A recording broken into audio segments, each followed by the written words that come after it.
Welcome everyone to Modern Day Debate.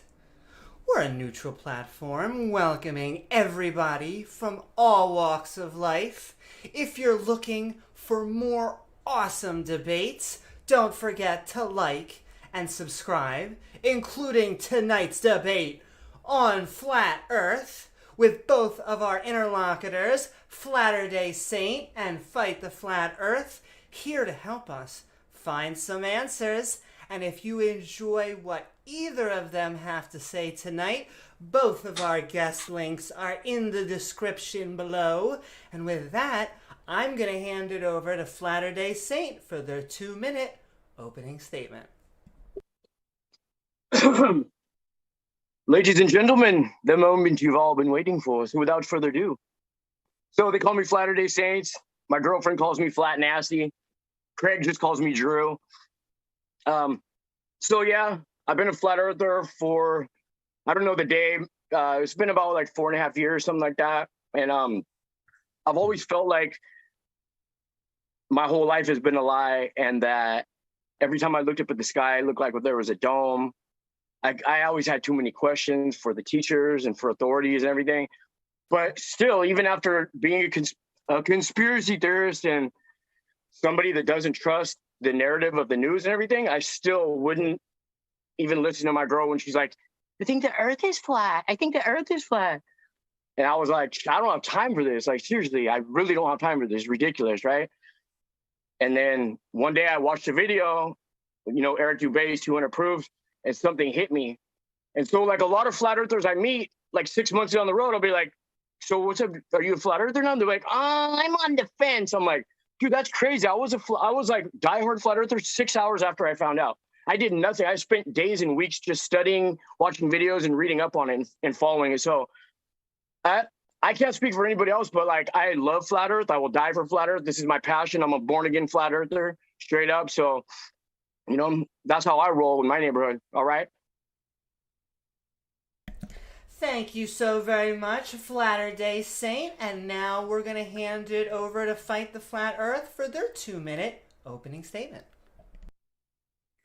Hey, I'm FTFE. I run the channel FTFE on YouTube, where I debunk the absolute batshit crazy nonsense that flat earthers come out with. The earth isn't flat. I'm surprised people even still talk about this, frankly, but hey, it gives me something to do. So there is no evidence to suggest the earth is flat. Absolutely nothing at all. All there is strawmans and misunderstandings of very basic physics from people that clearly didn't finish high school.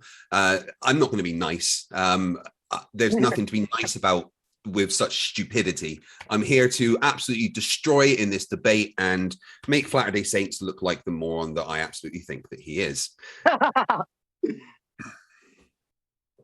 Woo-hoo. Thank you so very much, Fight the Flat Earth. And now we are going to go over to the data presentation of the debate. I'm going to hand it back over for 10 minutes of FlatterDay Saint.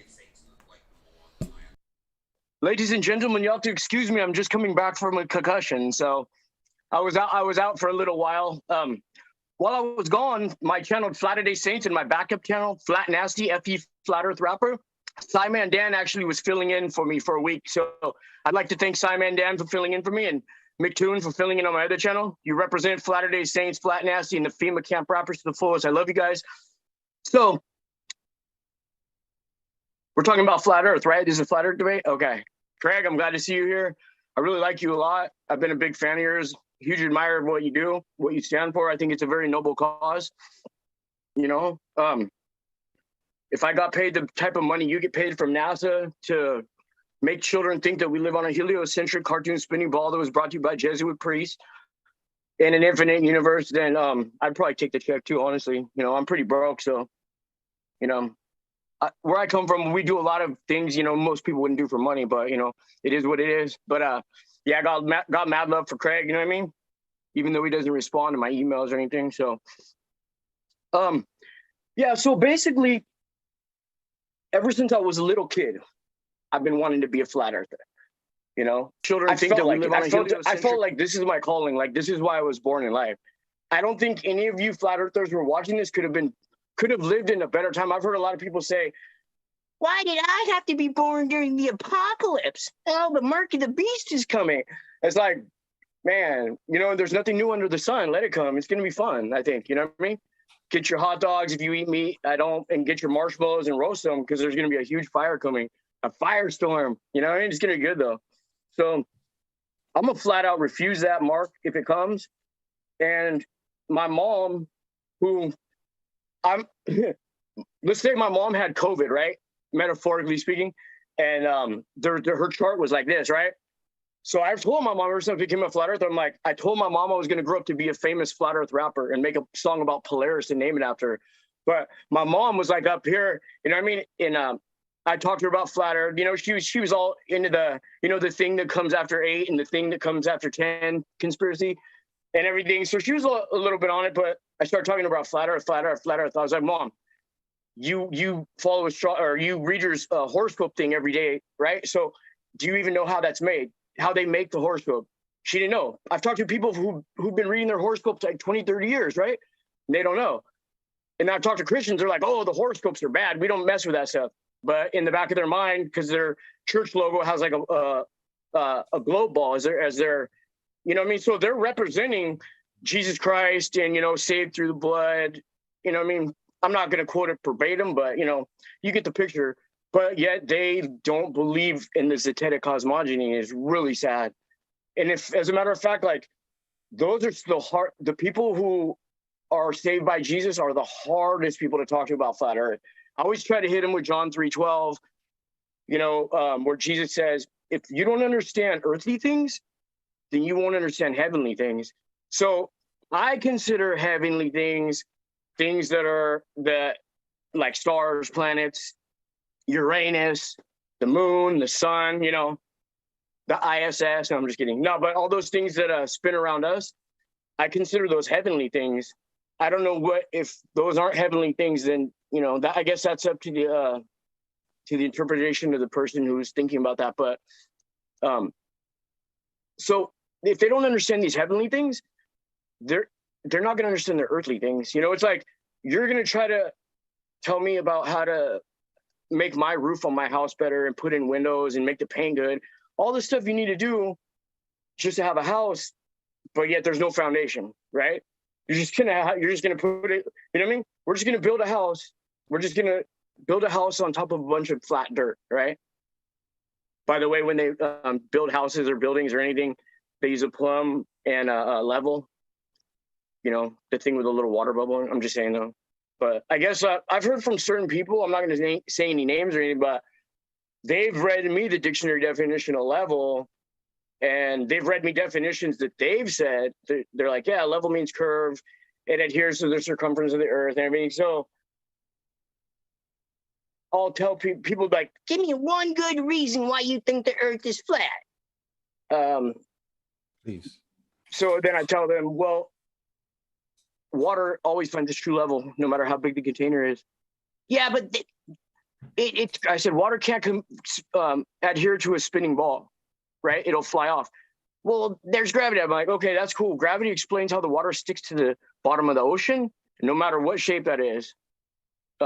Concave, convex, whatever, flat, triangular, whatever. Water's going to stick to that, adhere to it.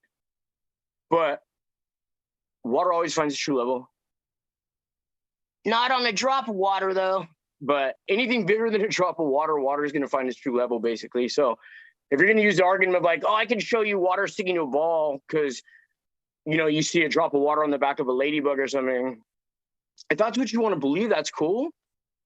I'm going to dust my bare feet off, wash the blood off my hands. Like some people I really care about, and I pound my head against the wall.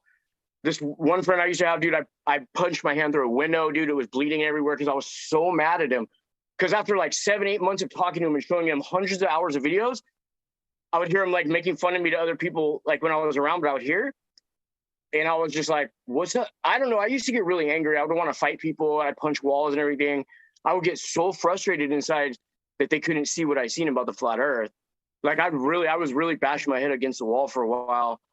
And I had to kind of step back and just realize that you know, not everybody's different. I don't know. I've been trying to put my head on what formula is in one, because I separate all people on Earth into two categories. You're either a flat earther or you're not, you know?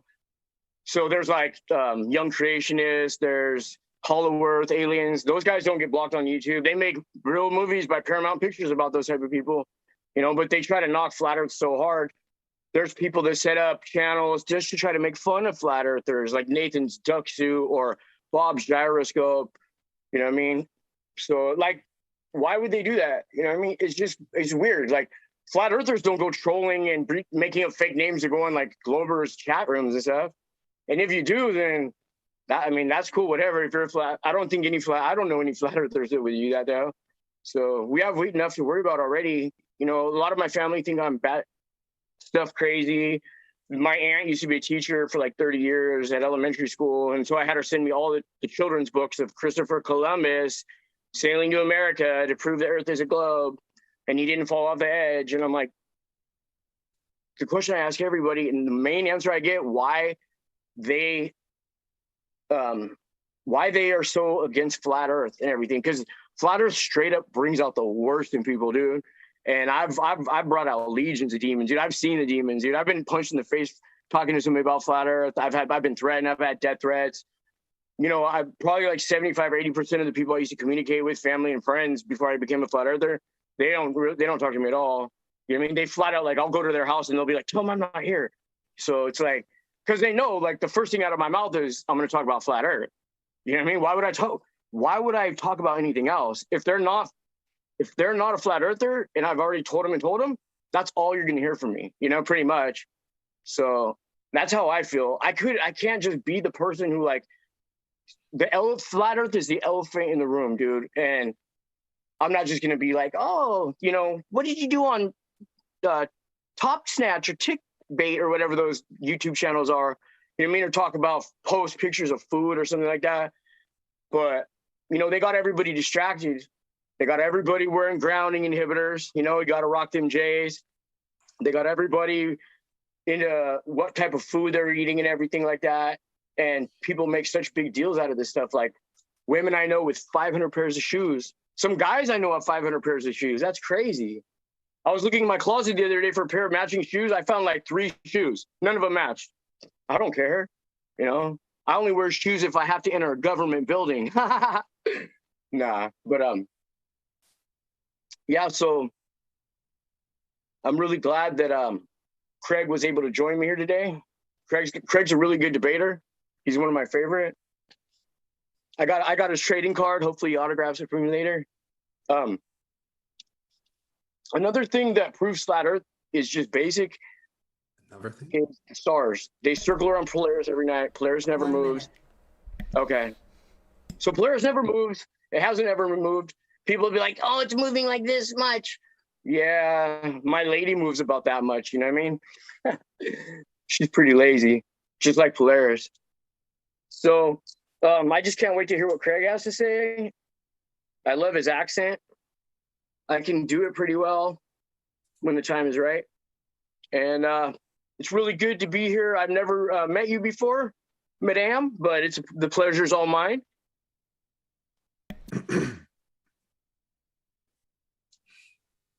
Lovely meeting you too. And all right, with that, we are actually going to move into 30 minutes of cross-examination. So thank you very much, FlatterDay Saint, and I'm giving the ball back to Fight the Flat Earth. Thank you. That was interesting, I think is the right word, maybe. So could you just clarify, summarize your evidence for me? So, water always finding its true level, no matter the size or shape of the container. The Helios say they're I don't know, I've read different things. They say between 70 and 91% of the Earth is water. I don't know. Don't quote me on that. But don't quote anybody on that because it changes all the time. If that much of the Earth is water, and water always finds its true level, and sea level is the same no matter where on Earth you're at, because if it wasn't, you were giving a measurement of the ocean, which would be totally irrelevant if you lived on a curve, you'd have to give longitude and latitude. You'd have to have 2 coordinates. because there would be level would be an asinine term. It wouldn't make any sense on a ball. There's no truly level surface on a ball. So when it comes level being perpendicular to the point of gravity. Do me a favor. Tell me what level this water is finding here. What level the water is finding? Yeah, that water that's just adhering to the outside surface of that camera there. What level is that water finding? It doesn't appear to be doing anything that you've just said that water. I mean, in fact, show me the container holding that water in place. So are you presenting evidence for that with this video? Yeah, this is debunking your claim that water can't adhere to the outside of something, and that water will always find its level, even though level means perpendicular to the pull of gravity. But please do tell me. Oh, you also said that water needs a container. So please do tell me in this video, is the water adhering to the outside surface of the camera? Yes or no? So the question you asked me isn't a yes or no question. So my counter question to you would be, are you presenting a video that you claim to be substantial evidence in your rebuttal to what I said? Okay, so maybe you didn't understand the question. In this video that I am showing you, is the water adhering to the outside of that camera? Yes or no? Let me answer your first question. No, it's a yes or no question. It's a yes or no question. Is the water adhering to the outside surface of that camera? Yes or no? Okay, so I'm going to answer your first question, which was, you asked me what level that water is in the picture. You didn't give me a chance to answer the question I'm specifically answering right now, please. Is the water adhering? No. I am cross-examining. I am cross-examining. So you answer the questions I specifically ask you. Is the water? Is the water adhering to the outside of the camera? Yes or no? Then we can move on to another question. That's an interesting point. So I'm going to go back to the first question because I don't want to be rude. I don't want you to. I want you to answer the yes or no question. Okay, but you asked a question first, and I'm going to. Yeah, okay, we're going to ignore that right now. My question to you at this point in time. My question to you at this point in time. Shut up. My question to you at this point in time is the water adhering to the outside of that camera? Yes or no? That is the only question I want answered at this time. Okay, so your first question was, you asked me what level. Answer the yes or no question, then we can move on to the level. The question I am asking at this time is the water adhering to the outside of this camera? Yes or no? Do not answer any other question. That is the question I'm asking you.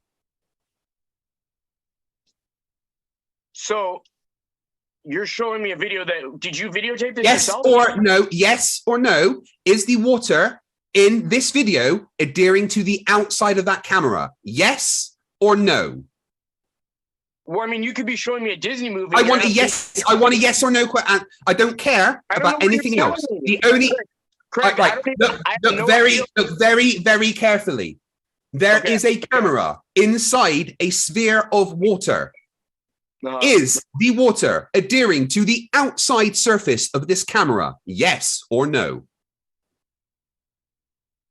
I don't understand the video you're showing me. I don't understand what it is. What's the video of? So I just explained to you exactly what it was. Maybe open your ears and I will explain it again. I am showing you. Listen. Craig, shut up. I am showing you a video of a camera inside a sphere of water. Now, inside the video I am showing you right now, is the water adhering to the outside surface of that camera? Yes or no? I don't know what the water is, what water you're referring to in the video. You haven't given me any reference or any specifics of the video. I've just explained exactly what it is. You can see the ball of water with the camera inside. I'm going to answer the question for you because you're obviously too dense to answer a yes or no question. Yes, the water is adhering to the outside surface of that camera, therefore proving that water can stick to the outside of things. Next question. Please show me how that water is finding its own level. No, I'm going to answer the first question, which was what level is the water in the video you're showing me? You videotaped I am asking the questions. You do not get to decide what questions you ask. I am cross-examining you right now. The next question I am asking you is... Is it right if I answer the questions I want to answer? No, you answer the questions that I ask you. Now, okay. Please tell me... That's how it goes, right? Yes, that's how it goes. Now shut up and answer the questions. Now, please tell me what level this water is finding. Okay, so if the ball in the middle of that video that I know you probably videotaped and you and your buddies made that video. Yes, I went to the International Space Station and did this myself. Yeah, the International Secret Society. Okay, I got you. So you asked me what level that what appears to be some type of globular thing in the middle of the screen is. What level is that? I'd have to say that's CGI level water. It looks like CGI level. We're not going with your claims of it being CGI. I don't care if you think that it's CGI. You aren't qualified to say that things are CGI. So we're going to ignore you making stuff up like that's CGI. And we're going to look at the evidence presented as though it is a real piece of evidence. So in this piece of evidence, where is the water finding its own level? So I don't know if you know anything about how a courtroom works, Craig, but if this was a courtroom. This is not a courtroom. This is not a courtroom. This is somewhere where we had a format, and the format is I am cross-examining you. Therefore, I ask you questions, and you answer the questions. Now, the question currently put to you is, what level is this water finding? Well, I told you it's finding its CGI level, and it's doing a good job of it. I'm not taking you claiming it's CGI. I don't care. I think we're not gonna go anywhere from that question. I think we got our answers from both sides. So So I'll answer the question then. There is no level that it's finding there. So water is not going to always find its own level, debunking pretty much the only point that you made. I do not care if you think this is CGI. I do not care that moronic idiot flat earthers think that everything shown from any space agency ever is CGI. That's your problem, not mine. This is a real video. I don't care if you think it's not a real video. And this video debunks the claim that water cannot stick to the outside of something and that water always finds its own level. Moving on. The next thing you said is some people have 500 pairs of shoes. Now, you know what? I'm going to fucking give you that one. So we're going to go to the next bit of evidence that you gave. I say evidence with a mocking tone. That the Polaris does not move. Wrong.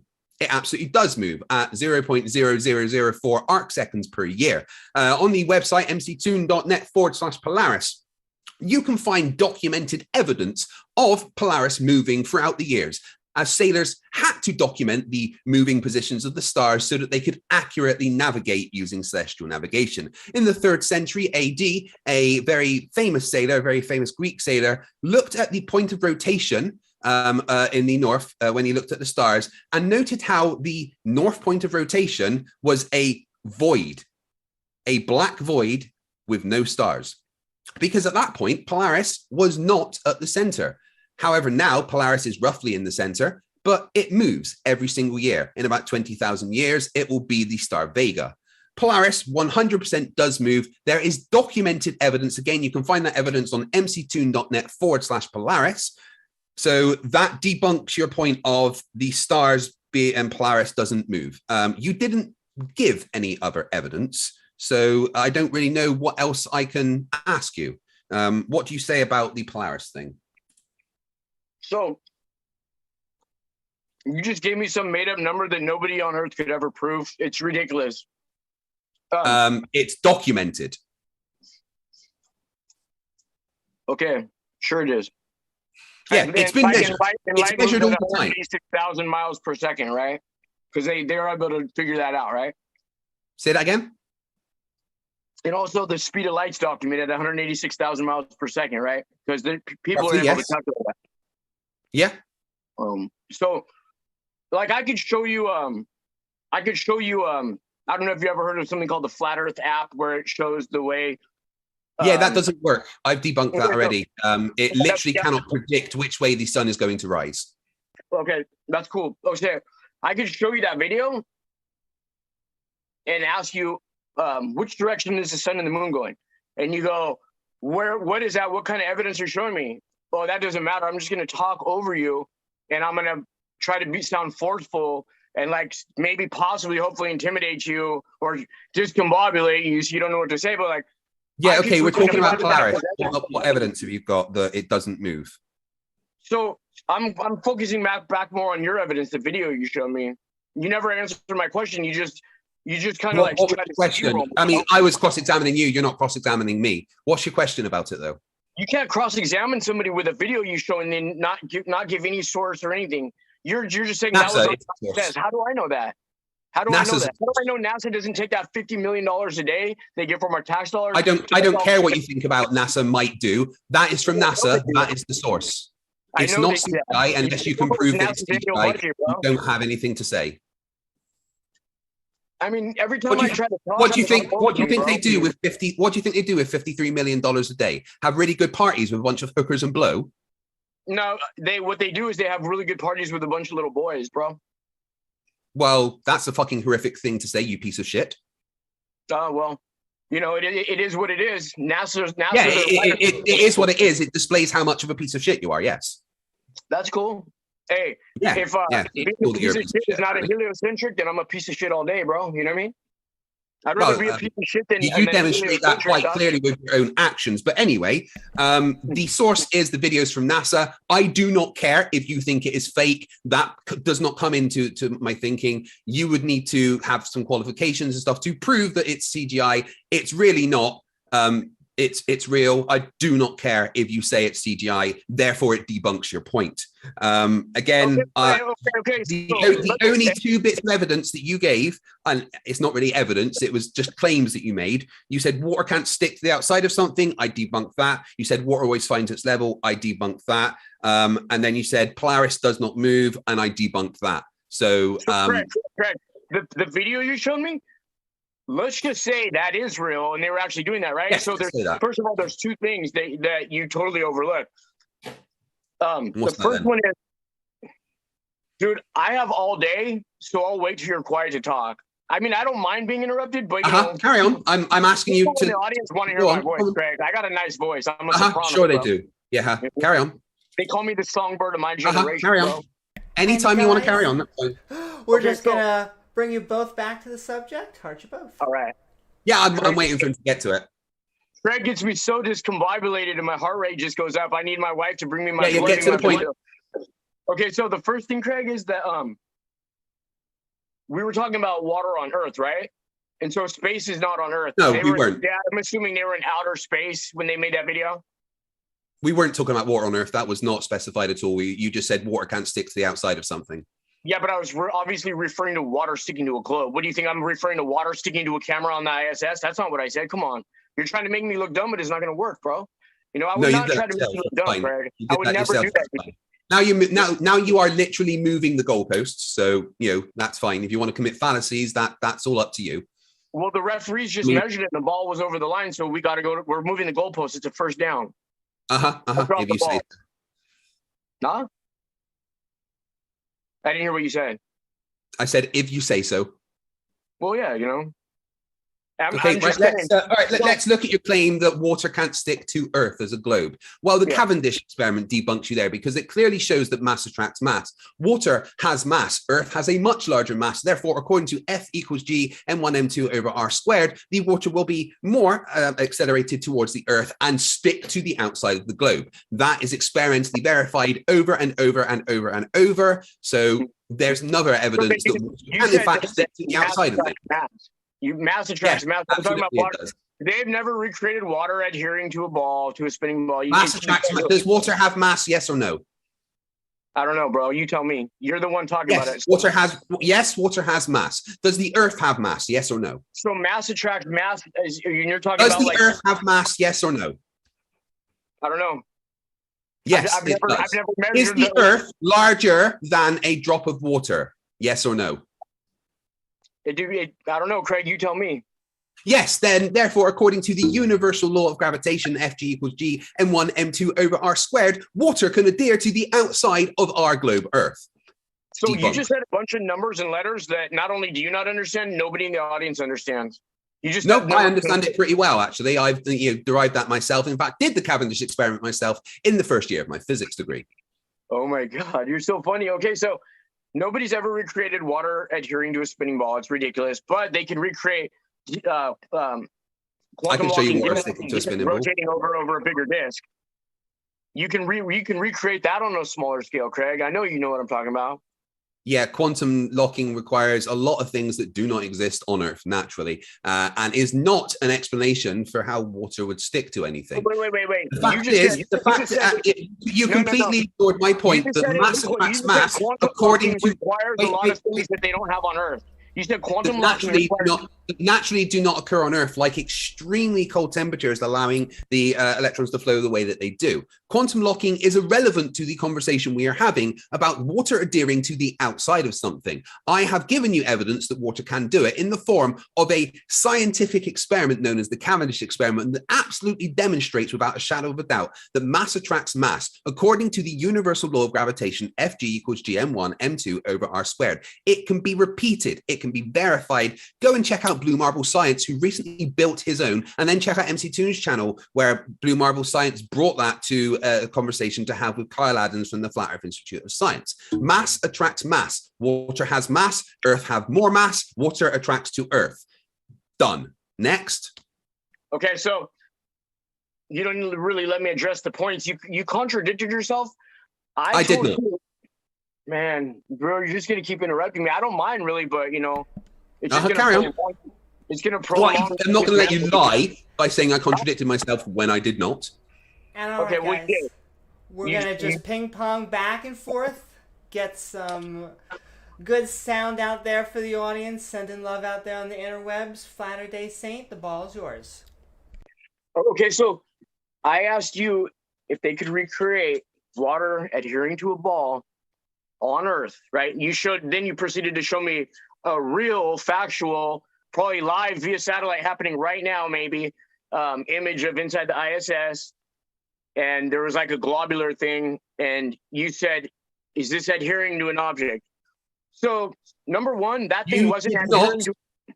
Let me clarify. You did not ask for me to recreate water sticking to the outside of a ball on Earth. To ask that itself is a straw man of my position, because on Earth, you cannot take a ball and make water stick to it. You know why? Because that water is busy being attracted to the much larger ball known as Earth. So no, on Earth, you absolutely cannot take a ball and make water adhere to the outside of it the same way that water adheres to the globe Earth, because the Earth is doing the attracting and is much larger and has much more attraction. However, that does not change the fact that we can demonstrate absolutely that mass will attract mass and do what we say that it does. So asking for straw mans of things is not a good way to go and makes you look even dumber. Okay, well, that's cool. I'm not really concerned how either of us look. That's not my thing. So by the way, you look great tonight, Craig. You always looking sharp, but tonight you look extra special sharp, Got your haircut. You look like you've been dragged through a head backwards, but please carry on. Yeah. You know what I mean? I just strive to be more like you and less like me every day. Less sea lying, that would be lovely. Sometimes I say WWCJ. What would Craig do? You know what I mean? That's why I got my knuckles tattooed like this, just like you. Right. So like you. You know what I mean? Back to me cross-examining you. This is what I wrote. Water can't stick to a ball. Yes, it absolutely can. Water is always level. No, it's really not. Some people have 500 pairs of shoes, maybe, I don't know, and stars, Polaris don't move. So I debunked those. I'll tell you what, I'll give you just a minute or so now to present any other points of evidence as I've debunked the points that you brought up. Oh, you're giving me a time limit now? So you're I'm just going to give you just a couple of minutes right now to present another point, maybe just one more bit of evidence that you've got that the Earth is definitely flat instead of misunderstanding physics and being a douche. So please, go on, 2 minutes. Give me your best bit of evidence. Oh, Craig. Hey, I really appreciate you giving me this time, Craig. You know what I mean? So back to my point, you contradicted yourself. I asked you to demonstrate water adhering to a spinning ball on Earth. You couldn't do it. You showed me a picture of space. Don't interrupt me, or we could prolong this. I have all night. I could go for like 24 hours right now. I'm just saying though. I know it's later over in your country on the other side of the globe than me. Okay, so you contradicted yourself. I asked you if you could recreate that on Earth. You couldn't, and you even admitted you couldn't because you said the ball that we're recreating it on is too small, and water will go to the bigger Earth, which we're standing, right? Okay, Right. so then when I said, well, you could recreate something that's similar to the flat Earth model with two quantum locking disks going over another larger disk, right? And you said, Can't you create said, anything similar you to the flat said, Earth model. you said you can't recreate that with the properties on Earth. So you were either referring to the properties that they do quantum locking with are from like outer space, or I don't understand what you're saying because No, I'm meaning weird. that you That's have weird to specifically alter the properties of certain materials to enable the quantum locking, and any kind of quantum locking does not equal a flat Earth model because there's no such thing, and it does not explain anything that goes on naturally in the world with the observations that we see. So no, just saying quantum locking does not, rebut any of the things that I've brought up, and is not any kind of flat Earth evidence. Okay, so you said you can't recreate that with stuff on Earth, right? But they're doing it, right? So I presented you. Did you not just listen to the words that I said directly then? You need I don't to think you listen to me, bro. change. Listen, you need to specifically change the properties of material than what they are found in the natural state. Yeah, understand? Is it going in? You got two ears. Did it go into either of them? Yeah. So, even if you change the properties of water and the spinning ball, even if you change them, however much you wanted to change them, you still couldn't recreate what I asked you, Craig. But I showed you. No, because what you asked is a straw man. So, why are you asking for straw mans of my position? Straw man? Yeah. To ask for a water to stick to a ball on Earth is a straw man of my position. Really? Yes. Yeah, because, okay, so anytime you can't answer something you can't recreate because science, observable, testable, repeatable, you can't do that with science. Science does not mean you have to recreate it on a smaller scale. That is nothing to do with science. Really? Yes, there is nothing about science ever at all that says you have to be able to recreate something on a smaller scale on Earth. That is a straw man of science in general. Yeah, I'm going to agree with you on that because I believe scientists are Zionists. So yeah, you're right. It doesn't, science, those aren't the things for science. Those are the things for evidence. So evidence, observable, repeatable, observable, testable, repeatable. That's evidence, not science. None of that says make in a smaller form. No science ever says that. You're right. Not science says that. Yeah. Nothing. You are strawmanning everything to do with science and what a model is. There is nothing about science that says you have to be able to recreate something on a smaller scale whilst on Earth. Our position is that specific thing you are asking would be impossible because the Earth is already attracting both the ball and the water you are trying to pour it on. So do not strawman my position and ask for things that are strawmans of my position. It's a ridiculous way of trying to argue your point because it just shows that you're ignorant of the thing you are trying to debunk. Okay, so if you say what I did was strawmanning, then you did something called globe manning, and this is what globe manning is, bro. Nope. This is what globe manning is. Anytime you can't explain something, you go, the Earth is too big. It's sticking to the Earth. The curve is too big. We can't see it. Even from 120,000 feet in the sky, we can't see the curve. Boats going over the horizon, they disappear. But we can't see the curve because the Earth is too big. Here's an orange. Let me get my pocket knife. Let me slice just a teeny little thing off the top of the orange. Now imagine you're a little molecule on top of that orange. Everything. Right. So what you're doing right now is called the fallacy of personal incredulity. Bro, I was just globe manning you, No. You are literally displaying that you are incredulous about all these things. You can't believe them, therefore they're not true. That is literally the fallacy of personal incredulity. So are you just? I never said I was incredible. You did, but thank you. Nobody thinks you're incredible, and in fact, everyone that's ever loved you was wrong. Well, when I was a baby, I got dropped on my head on the flat ground. You know what I mean? I imagine that's true, yes. Yeah, it is. It was level all the way. Right, so So I've done cross-examining you because you didn't bring any evidence saying that quantum locking is a thing, does not debunk gravity or anything in any way.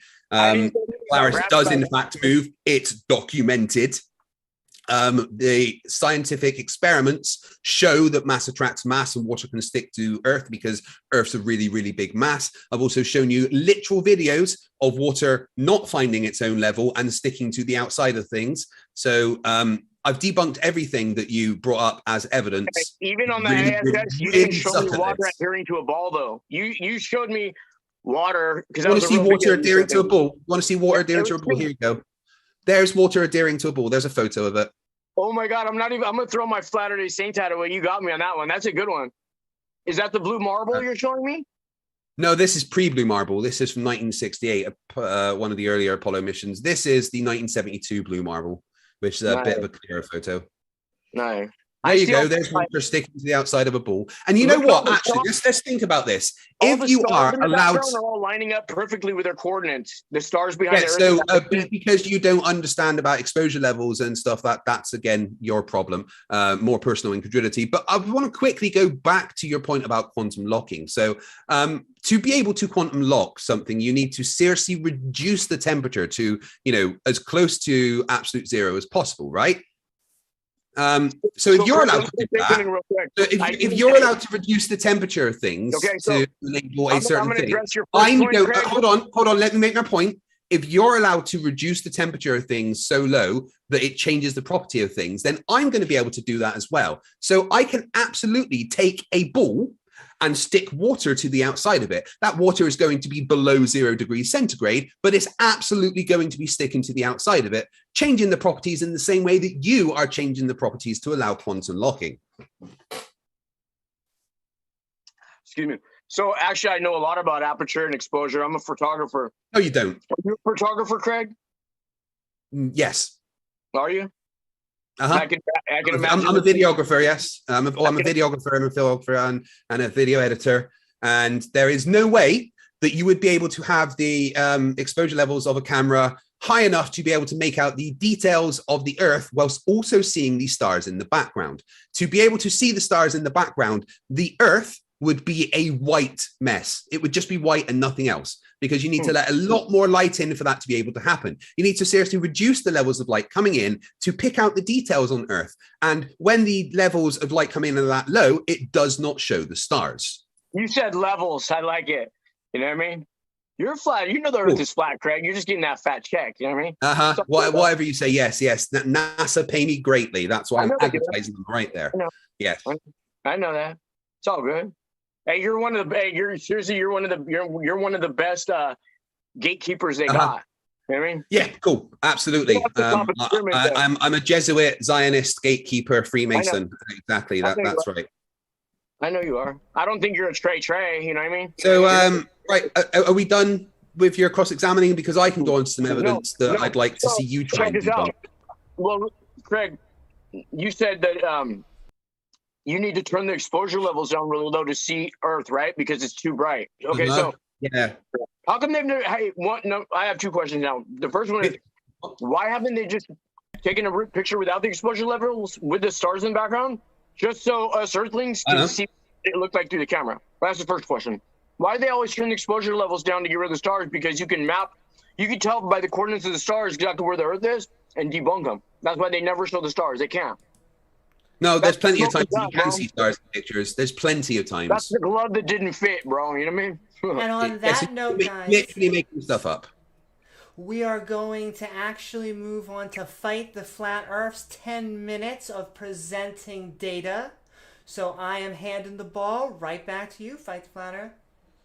Thank you. Right. So all I've got to do is be able to demonstrate the Earth rotates in 3 axes. That demonstrates that both the Earth is a globe and that it rotates. So what do we do? Well, let's make some predictions, shall we? If the Earth is rotating at 15.04 degrees per hour, as we state, and it is the actual size that we say it is, then that means certain physical effects should be, visible to us. We should be able to notice certain physical effects on things. One of those physical effects in a rotating body is the Coriolis effect. Now, the Coriolis effect will, do different things to different items traveling in different ways. One of the things the Coriolis force does is, with a pendulum that is swinging freely backwards and forwards, it will force that pendulum's backwards and forwards path off of a straight line path, inducing a drift into the swing of the pendulum. This will change relative to the position on Earth. So if you're at the equator and you set a pendulum swing in, that pendulum is not going to drift. Right? That's what the physics says. When you do the maths, that's what the physics says that should happen. If you are at the North Pole, the pendulum would rotate 360 degrees in 24 hours. But it would rotate clockwise. If you were at the South Pole, the pendulum would rotate 360 degrees in 24 hours, but it would rotate anti-clockwise. So this means that at different latitudes on the Earth, the drift of the pendulum will be a different amount. So you could make a prediction, for instance. You could say, well, if I'm at a latitude of X in the Northern Hemisphere, that means that the pendulum, according to the physics of a rotating Earth, should drift X amount in a clockwise direction. So how do we test that? Well, you know what we do? We build a big ass pendulum, which a fantastic gentleman known as the gentleman physicist actually did himself. This is a gentleman physicist. He built a really, really, really big low-tech pendulum in his local high-rise block of flats to test this prediction, right? And he sets it off swinging. And as you can see, it swings backwards and forwards as they let it go. Under its own weight, under its own inertia, backwards and forwards it goes with a little brush on the bottom going through this little ink pad, leaving a trail as it goes. Now, remember what we said, okay? We said that if you're in the Northern Hemisphere, then it's going to rotate clockwise. So what we would expect is to see a angle induced in a clockwise direction. And we also said that based on the latitude, it would drift a certain amount. So what do? Well, we let the pendulum swing for as long as possible. The time it will take the pendulum to make a full rotation, T, is 24 hours divided by the sine of the latitude that you're on. That is how you figure out the time that it will take to do a full rotation. So you put the latitude on the North Pole, then T is going to be 24 hours. You do it at equator, it's never going to happen, right? So we can use the basic physics and the maths that we understand, and we can make some calculations. So the latitude we can take the arc sine 24 hours over T, and we could figure out our actual latitude as well by looking at what's going on. So we keep 41 minutes pass, all right? He lets it swing for 41 minutes because that's pretty much all the inertia that it's got, right? It's not going very far anymore. But how do we get T? Well, we measure the angle. Gentleman physicist looks at the angle that has been induced. As you can see, it's been drifting in a clockwise direction. It's no longer straight back and forward after 46 minutes. It has induced a clockwise drift because he's in the Northern Hemisphere. The next thing they do is they measure the angle. Clockwise turn means we're in the Northern Hemisphere, which was one of the predictions that we had of the rotating globe, the size that we say it is. And then we get the angle that you can measure there. You can see so we've got 7.89 for 0.688 hours. So let's do a basic bit of math, shall we? And figure out what T is based on that. So the period of rotation, T, would be 0.688 hours times 360 over 7.88 degrees, which was the angle. And that equals T at this latitude would be 31.4 hours. That means that at the latitude they were at, it would take 31.4 hours to do a 360 rotation if the pendulum was able to keep swinging. But unfortunately, gravity and friction, they stop the swinging backwards and forwards. So we get the 0.688 hours. Now, using the first formula for the latitude equals the arc sine of the 24 hours over 31.4 hours. And we can calculate the latitude that we're at. So based on the data that we gathered from this experiment, the latitude that we would expect to be at is about 49.8 degrees. Obviously in the north because it rotated in a clockwise direction. So what is the actual latitude of the gentleman physicist? Well, the actual latitude of the gentleman physicist is 48.4, an error of 1.4 degrees, which I think is pretty damn good for the very, very low-tech experiment that he's got going there. But why is this important? Because this can be repeated anywhere on the globe, at any latitude in the northern or southern hemisphere. And you can do that maths and make the prediction. And if it matches the prediction according to science, then that would verify the hypothesis. So if you want to do the flat earth route of talking about, high school level scientific method, what's my observation? Well, my observation is that the stars are rotating in a way that suggests to me that the earth is rotating. So my hypothesis would be that we're on a rotating earth. Make a prediction. I did that with the northern, the clockwise rotation and the being able to predict the latitude. Do the experiment. That's what's happened here. And then you analyze the data. And when you analyze the data following the scientific method, you find out that it verifies the hypothesis of a rotating globe at 15.04 degrees per hour at the size that we say it is.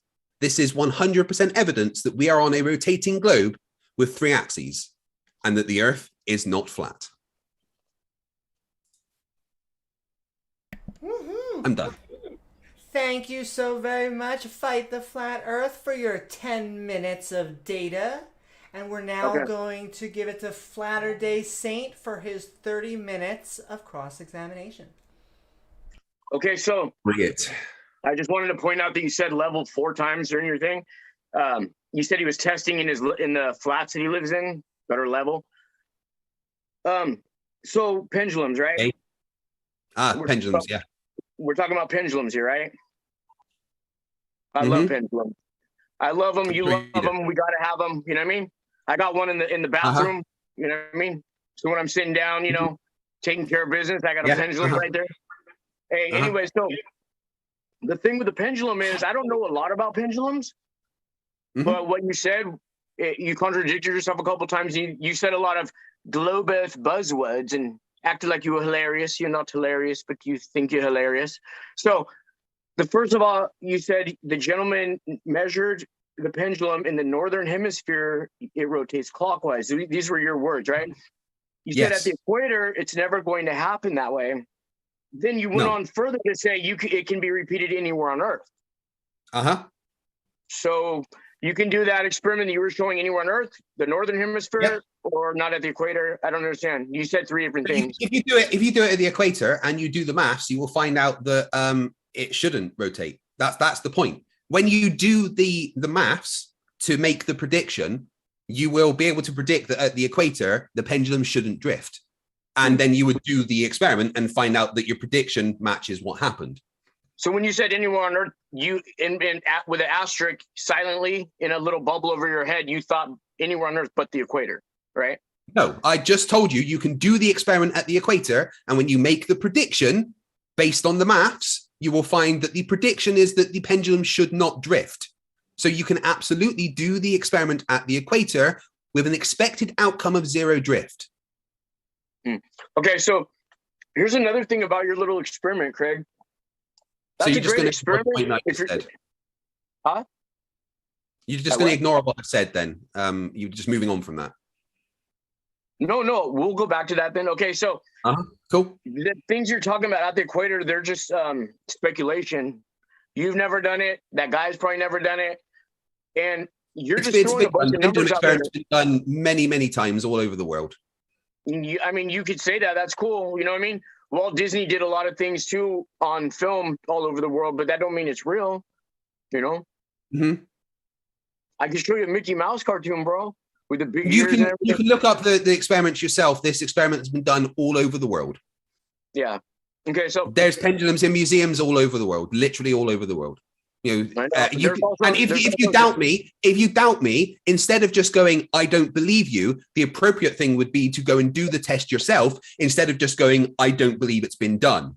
That's just denialism and makes you look dumb. Yeah.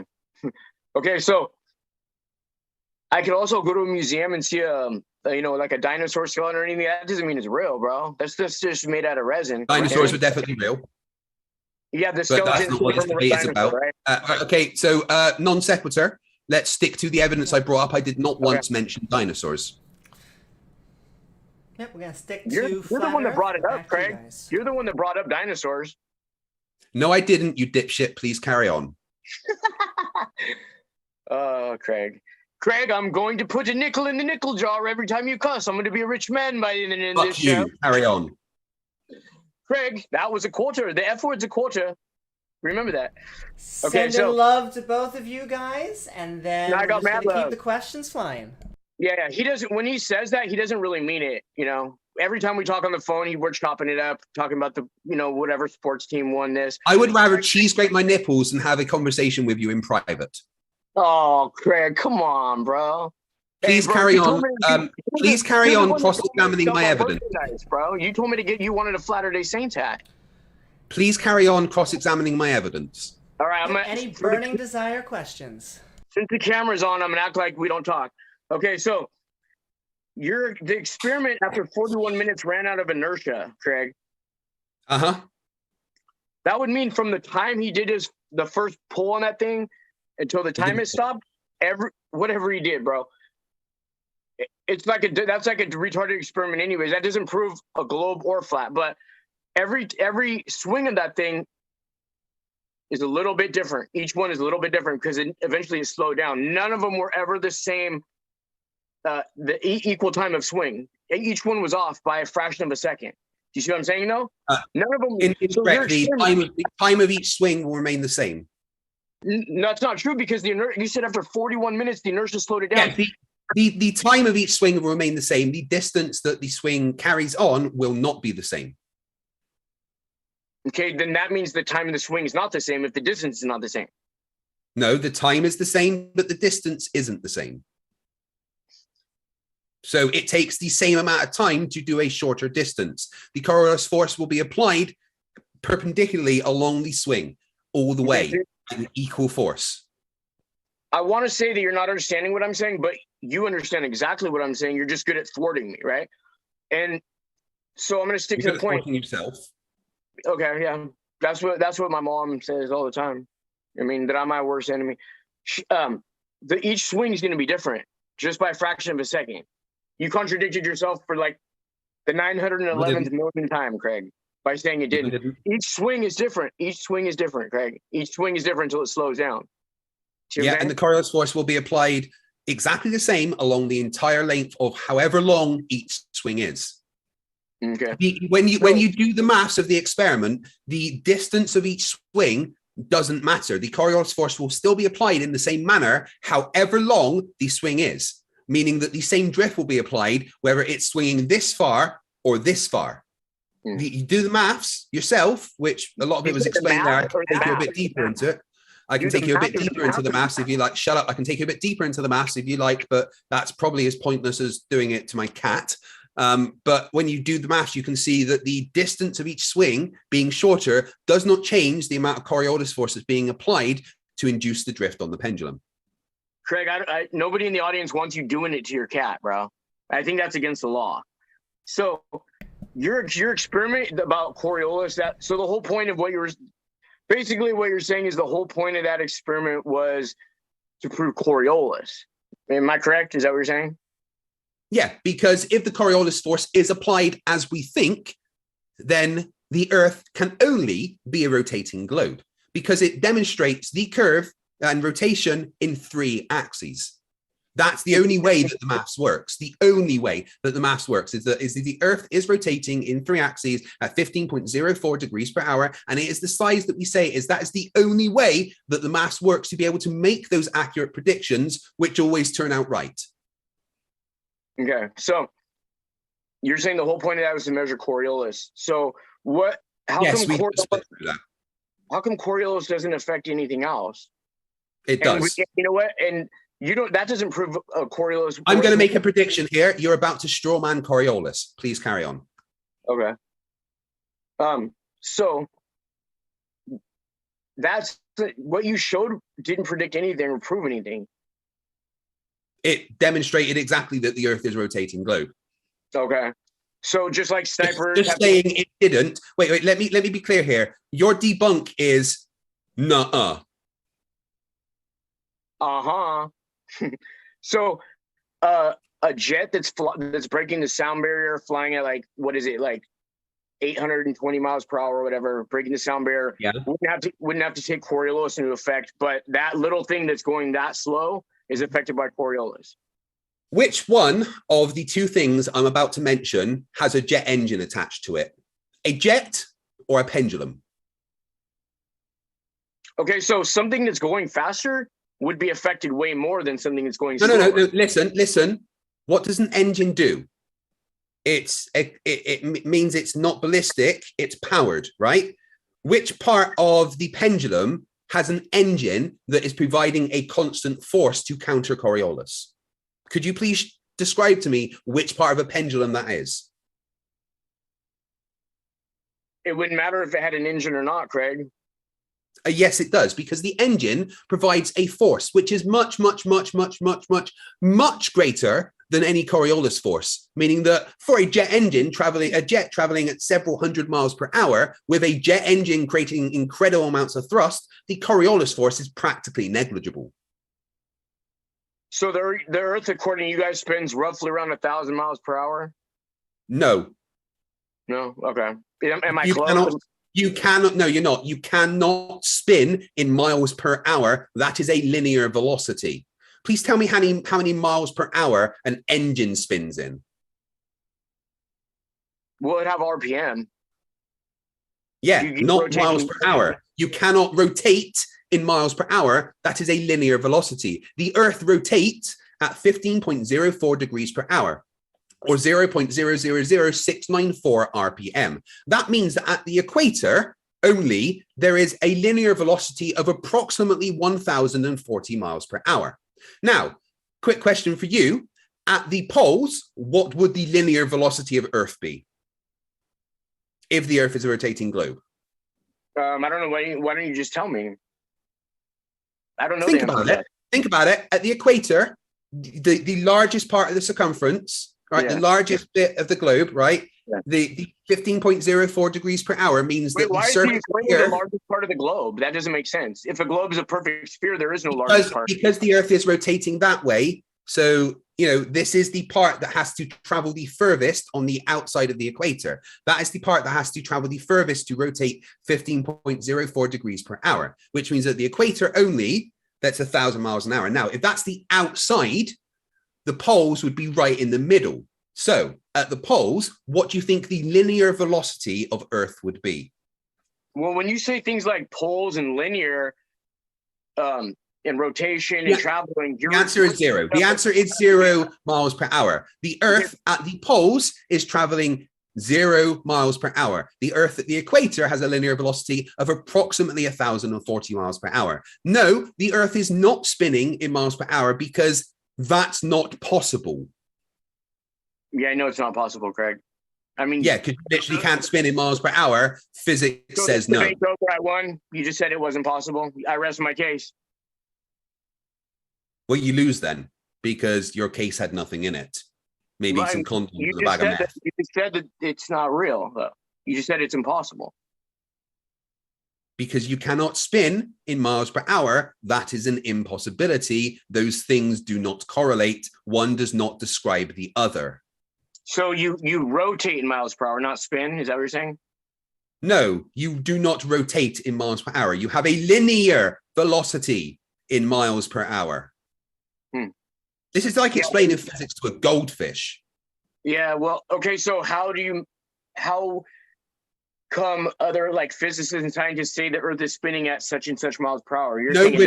No physicist or scientist in the world ever says that the Earth spins at 1,000 miles per hour. That is flat earthers being too dumb to understand the difference between linear and rotational velocities. It's interesting. So everything you're describing, poles, the rotation, would all necessitate that you're coming at it from a place of a linear measurement. Because if space is infinite and it goes in all directions, we wouldn't have the stars making a perfect circle in time-lapse photography every night over players. I mean, with players in the middle. 100% we would. Okay, so I can show you it on an actual model if you like. Yeah. So listen, that would be like me being on a roller coaster with a GoPro glued to a basketball, and I'm spinning the basketball on my finger while I'm on a roller coaster. We would never see the same thing. From every second we look down, it would be different, something different. We would never be able to have the same thing. So I didn't bring up any of that in my evidence, but I will respond to your nonsense with no, you are completely wrong. I'm not surprised. Polaris is in alignment with Earth's axis of rotation, which means, because if this is the ball of Earth spinning and Polaris is over here, no matter where the Earth is spinning from, Polaris will still be a point up here that is not moving. And if you're at the poles, it will be directly in the middle with everything rotating around it, exactly like that. Polaris is in alignment with the axis of rotation of Earth. And the thing about these stars at night is all the stars in the sky that you can see with your naked eye, and even with a camera really, are pretty damn close to us in a cosmic sense. They are in our section of the galaxy, rotating around the center of the galaxy with us. So the relative position of the stars to us will change very, very little over time, unless you are looking far enough with decent equipment to look at different galaxies and stuff that are a lot further away. But most of the stars that we see in the night sky are damn close to us in the galactic sense and rotating around the center of the galaxy with us. Polaris in particular is in alignment with our axis of rotation. What we see is exactly what we expect to see. You not understanding that is a you problem. Interesting. As I'm watching you talking, I'm trying to read your eyes, and I'm thinking in my mind, I'm like, does this guy really believe what he says? Or is he I don't even believe facts are facts. Like, I don't know. It's a toss-up. Sometimes I feel like you know what you're saying is not true, but you're getting the check. But then other times I'm like, cool. Yeah. Whatever you say, dude. Lucifer's pulled the veil so far over your eyes. I'm just going to collect that lovely NASA shill money. It pays me to talk to idiots like you. You know, when I was in elementary school and the teacher told us... I don't think you ever went to elementary school. Please don't lie to me. Yeah, so the teacher told us we live on a spinning ball, You right? never met a teacher in your life. Stop lying to me. Anyway, in fact, I'm pretty sure that you were homeschooled by a particularly retarded hamster of some kind. Yeah. I think it was you, Craig. Didn't you homeschool me? Yes, because I'm clearly a hamster. Yeah, I know. And so I'm sending hearts to both interlocutors, and we're going back Craig, round and flat. Craig is the man, dude. I love Craig. Craig almost makes me want to be a glober. Like, I'm this close to being a glober. I mean, you Craig. are a globe earther. Everybody's a globe earther because the flat earth doesn't exist. Anyone that thinks the earth is flat is a fucking idiot. Hey, that's another F word, buddy, and I'm putting quarters in the jar. I'm going to be rich by the time this is over, Craig, and I'm going to buy you an ice cream. You putting your own quarters in a jar will not make you rich. It is just moving your quarters from one place to another. Hey, Craig, do you like COVID-19 flavored ice cream? That's my favorite. I'll get you a double scoop. So we are going to go right back to Flat Earth, sending hearts to both you guys. Having fun, though. Okay, it's my turn? And so we're about halfway through your cross-examination of Fight the Flat Earth's 10 minutes of data. Okay. I got him on the ropes right now. You know what I mean? His coach is about to throw the towel in, dude. You know what I mean? Yeah, they used to call Craig Rocky Balboa back in high school. So, Craig, you told me a really good story about galaxies and stuff that no human being that's not a 33rd degree Freemason who's been indoctrinated into the high level of the Illuminati. Yeah, let's just be clear. I didn't bring any of that up in my evidence. Please stick to my evidence. No, I'm just saying it. I'm telling it like it is. So your evidence. This is your time to cross-examine my evidence. So my evidence was specifically about the pendulum and how the drift is induced demonstrates that the Earth is in fact a rotating globe. Could you please stick to that? Is that possible? I know one topic is probably hard for your ADHD riddled brain to deal with, but please do try. Well, the thing is, you said if I could stick to that, and my body's almost all water, and so I'm trying to stick to it, but the gravity of Earth is just pulling me back down, Craig. You know what I mean? So you brought up a lot of cool stuff about stuff that no normal person would ever be able to know. We just take NASA over. Huh? No, I didn't. I only brought up stuff about the pendulum. No, you brought up stuff about galaxies and No. You brought that up and I responded to you. Remember my evidence, the 10 minutes where I presented evidence, I talked specifically about the pendulum. I know trying to pay attention to rules is difficult for you, but this is your time to respond to the evidence I specifically brought up in my 10-minute presentation, where I only talked about the pendulum. So, but that wasn't evidence of anything. I don't know if There's evidence that the Earth is in fact a rotating globe. Hey, so Craig, just saying it's not does not change the fact that it was. Okay, well, answer me this: if the room that guy was in, let's say, was like one of those rooms in a really nice hotel that spins around in 1 hour while they're eating. Let's say it was a room like that, right? So if that room was spinning the opposite direction of Earth's rotation, would that pendulum be affected by that, or would you have still gotten the same results? The counter rotation would induce a different force into it. Okay, and would wind take that? You'd have to take that into account when you're doing your maths.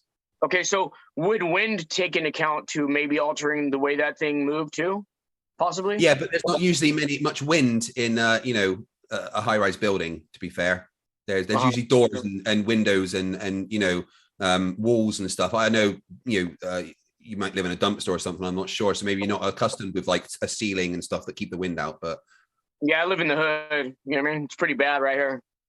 All I'm on is a solid flat foundation. I don't even have a roof over my head, really. Okay, so would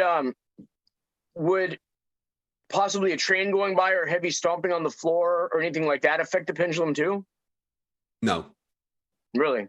So if you started stomping on the floor during that experiment, it wouldn't affect the pendulum at all? Yeah, that pendulum's attached to the ceiling a long way above them at the top of the stairwell. So stamping their feet at the bottom is not going to affect that. Would an earthquake affect it? An earthquake would probably knock the building down. Buildings designed in America weren't particularly well designed to counter earthquakes. But there was no earthquake during the experiment. No, I know. I've seen buildings fall from just planes hitting them. I mean, it's a bad thing. Buildings do not go there. I am telling you right now, keep your fucking mouth shut about that, all right? Do not go where to ground zero? We are gonna, please, one subject at a time. Always open to other suggestions for debates, but sending hearts out there. Did you have, FlatterDay Saint, did you have a specific question that you thought about his data? Yeah, so I'm just giving examples of things that would have thrown the pendulum's data off, right? You wouldn't have had the same result. None of those things were happening. I mean, you say they weren't. I don't know that they were. I don't even think that experiment proves anything. Do the experiment yourself. Instead of asking stupid questions about things that you're trying to make up that could affect it, do the experiment yourself. All right? Do it yourself. Don't just ask dumb questions. Do it yourself. Do the maths or find an adult that can do the maths for you. Make a prediction based on where you are and do the experiment yourself. I'm not that smart, right? I didn't go to school. That's what you said. Look, I'm playing with my crayons right now. I'm not that smart. So I'm coming from the perspective of a little kid, right? So imagine if I was a little kid and I'm asking you logical questions, because they're logical questions and they have merit, Craig. Just because you say they're stupid. Yeah, they are. Okay, so that's your opinion, but I'm still asking them, and I'm not insulting you. But you're making as I've told you, the pivot point of the pendulum is at the top of the flight of stairs. They're at the bottom. Stamping their feet isn't going to affect that at all, and neither is stuff going past outside. There was not an earthquake during the experiment, and if you are unsure, the best way to do that would be to do the experiment multiple times and get an average of your data. Yeah. So you didn't show where that thing was hooked up. You're just I'm going off of this video. The video I can provide you shows the video I can provide. I can provide you the video that will show where it is hooked up.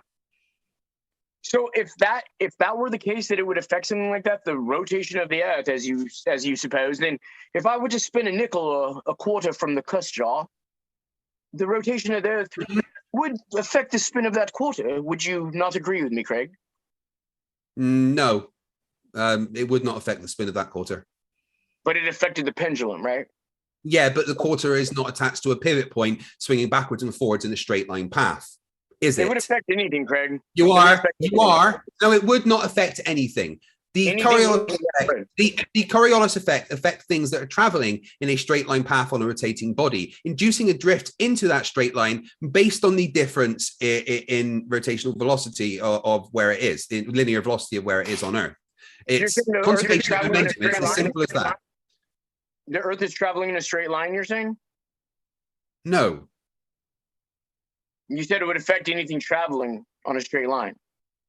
Yes, as in anything on Earth traveling in a straight line. Not the Earth is traveling in a straight line. You have two ears and one mouth. Please use them in an appropriate fashion. Okay, so if you said it would affect anything traveling in a straight line, what if it wasn't traveling in a straight line? What if it was doing giant donuts around, I don't know, the state of Utah? Then what? Well, Would it affect it then?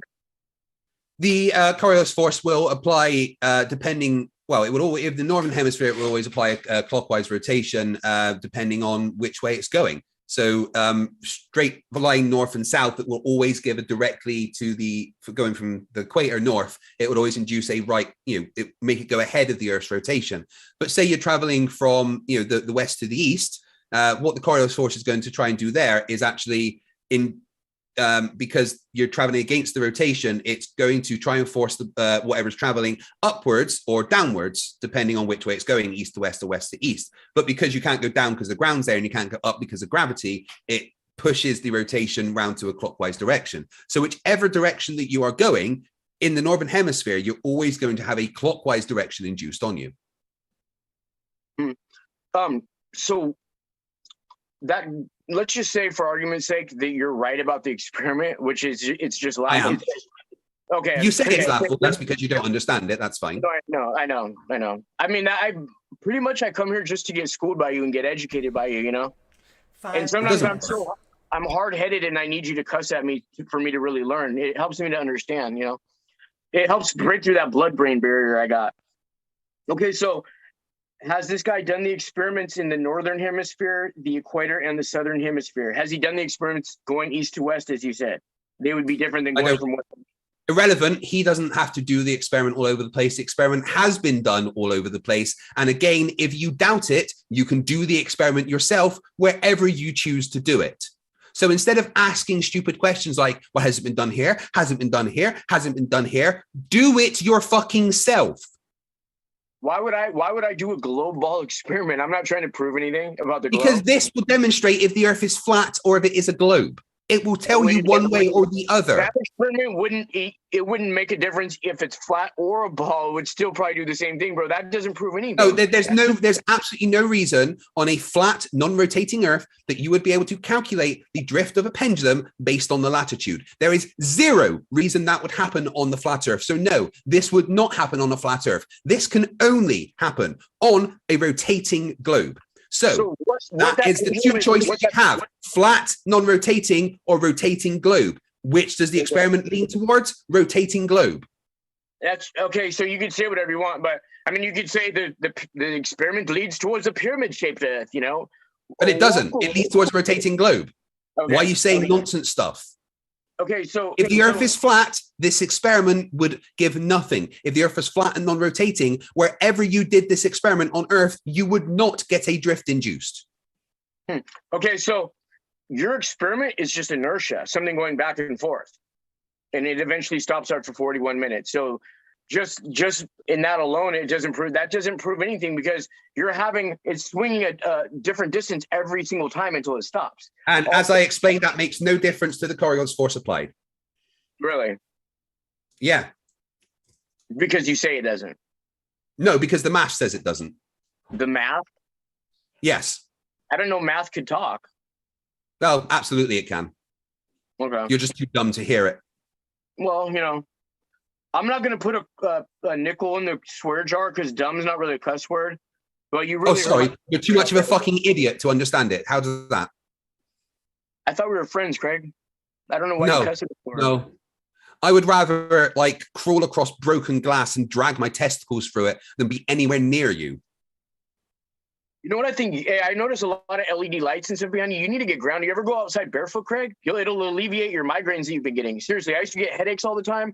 And I would take my phone and I would go outside and stand on the dirt. Yeah, cool. So about the evidence I brought up, you've got a couple of minutes more to try and debunk it. Well, I was just talking about the Earth. Yeah, but I didn't talk about going out barefoot. In my 10 minutes of presentation, did I once mention going outside barefoot? No, but I just think you'd be a lot less angry and you probably wouldn't cuss as much, If you just went outside and got grounded, it would really level you out. No pun intended. You know what I mean, Craig? You're just really high strung. I'm gonna wait until you've got a question about my evidence. If let's say at the end of this debate, God forbid, you had a heart attack because your blood pressure is so high and you get so high strung over these debates, then I would feel like I feel like I was responsible. Like, how come I didn't say anything to help alleviate his stress? You know what I mean? Right. So Those are all definitely words, but I don't think you managed a single sentence there. Do you want to try again? yeah, so try tonight after the debate to go outside and stand for like an hour or two in the earth, and if you can, find a big tree and stick it on the ground. I didn't bring up any big trees in my evidence. Sorry. No, this is for your health. I was just saying it might help you, so you're not so angry and everything. And so, guys, we're going to keep it to the topics. I do heart you both. It's getting spicy, though we do like a little bit of spice. You got 1 more minute, and then we're going to go into open dialogue. Okay. So, what if you were to perform that pendulum experiment on the International Space Station? What if Don Pettit performed the experiment? It would give you very different results. You would? What would the results be? I'm not sure. I'd have to do the math. Oh, you'd be able to do the math on that one, right? Okay, yeah, so, I know the speed and stuff of the International Space Station. So it's like there'd be a bunch of maths that I'd have to do. But yeah, I mean, I don't know. I'd probably take like 20, 30 minutes to do the maths to figure it out. But yeah, it's traveling 8.46% faster than a speeding bullet. No, so the ISS is traveling about almost 17 to 25% faster than the speed of sound, right? Yeah, cool. Again, I didn't bring up the ISS once, so just you showed me a video of it. You showed me a video. Not in my presentation, I didn't. I'm sorry, but did you have an injury as a child that prevents you from converting short-term to long-term memory? And actually, on that note, we're just going to keep the love right on the debate topic, and we're going to go into 30 minutes of open dialogue before we move into the Q&A. The ball is now both of your guys. All right, you can now move on to a different topic. I know you've been dying to say something else stupid, so go on, you first. Okay, so people don't notice the Earth rotating. They don't notice the curvature that you're talking about. They don't notice any of that stuff. To people, Earth looks flat. The horizon looks like it's horizontal. And so if we were never told this stuff, we would automatically assume, like those dumb people before 1492, that the Earth was flat and stationary, a linear, non-moving, non-rotating surface, and that the sky rotated above it. So why would they assume that? Because that's what every person observes. No, it's not. It's not what we observe. We don't observe every night. No, absolutely not. As a sailor, I can 100% show you. I can 100% assure you that my observations of the Earth are not as a flat, non-rotating body. When you are at sea, you can clearly see that you're on a rotating globe. So no, the observations of everybody does not give you the conclusion that the Earth is flat and non-rotating. Please do not make assumptions for the 8 billion people on Earth that are more intelligent than you. So you said you were a sailor. How long were you a seaman for, Craig? Long enough. Interesting. That's cool. Yes. Okay, so you said when you're out with your other seaman buddies out on the boat, that you notice the rotation of the Earth being on water. Uh-huh. Yeah, it's very, very clear when you're at sea looking at the sky and the horizon that you're on a rotating globe. That's the assumption that I would draw from what I saw, and it's the assumption that many, many, many other sailors would draw from what they see when they are at sea. No, not everybody on Earth would immediately make the assumption that the Earth is flat and non-rotating. Maybe people with extremely low IQs like you would make that assumption, but please do not push your stupidity onto everybody else. Yeah. So, as a kid, we were all told that we live on a cartoon ball. And nobody thought that. Nobody told me ever I lived on a cartoon ball. Well, you were born just knowing that Earth is a spinning ball, right, Craig? That you were born knowing that? Nobody is told we live on a cartoon ball. So when they show us a globe in the classroom? Yeah, it's not a cartoon, is it? It's not a cartoon? Okay, it's a model. It's a toy. It's a toy. No, it's not. A globe is a toy. It's not. No, the globes in classroom are specifically for education. It's only ornamental ones that say that it's not for education or anything. I can assure you that the globe that was in my science class was a very expensive globe from the 1960s, specifically designed for education. Interesting. Yeah. So yes, interesting. Someone else says interesting that I know of. I wonder who else says interesting that I know of. You just said it twice, so I know that. Through the hole, through the next hole, and seeing the light at the backboard at 17 feet off the water. The Earth is flat. If he's holding it up at 23 feet high and we're seeing the light, well, that's because the Earth's curved. So I should only be able to see it when it's at 17 feet. Okay, go ahead and drive down there, Enrique. You're going to hold the light there. Enrique, how high is your light? 17 feet. I mean, it's his. We don't see you, Enrique. Lift up your light way above your head. Interesting. Interesting. Yeah, definitely interesting. Sorry, it's just you kept saying interesting and it reminded me of that. What were you babbling about? That was a cool little clip. Where'd you get that from? Jeranism, the flat earther. Nice. Do you watch his Baby Truther show? I'd rather cheese grate my nipples. They do talk about me a lot on there, though. Do they? Yeah, quite a lot. Him, Dearth, and Conspiracy Castle can't. I live in their head rent free. It's very empty and cold. That's right. You're good. I mean, you're a good person to talk about. You're a good dude, and you have a really nice voice. If you say so. If people talk about you, Craig, it's just because they're jealous of you. Take their insults as compliments, Craig. People talk about me because I've practically killed the flat Earth, and it really pisses them off.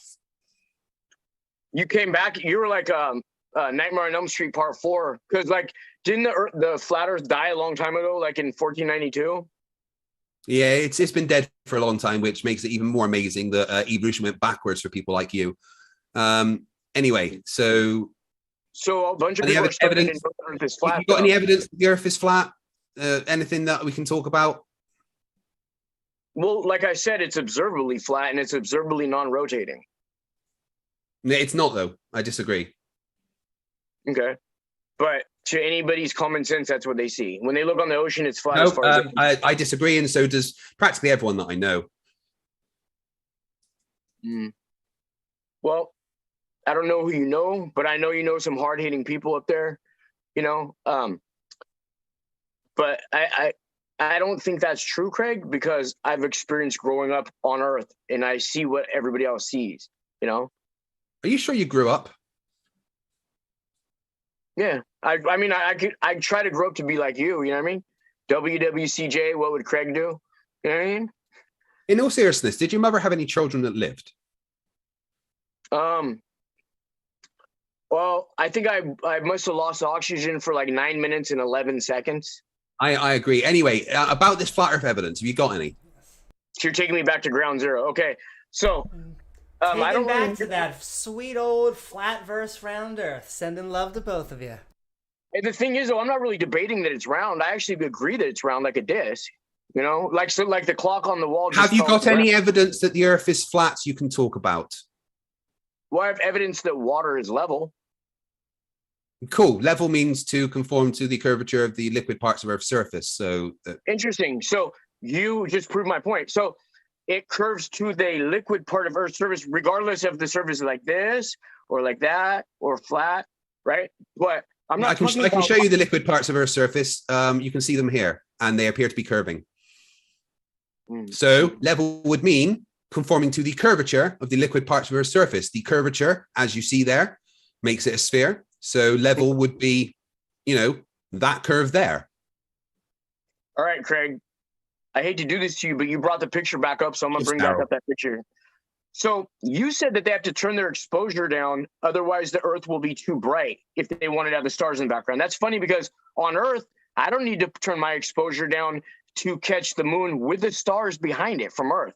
Yeah, but you won't be able to get much detail in the moon. The only way to be able to get a lot of detail in the moon would be to change the exposure so that less light is coming in. You can pick out more details on the surface of the moon. If you have the exposure set high enough to clearly see the stars, then the moon will just be a big white blob with a couple of dark patches on.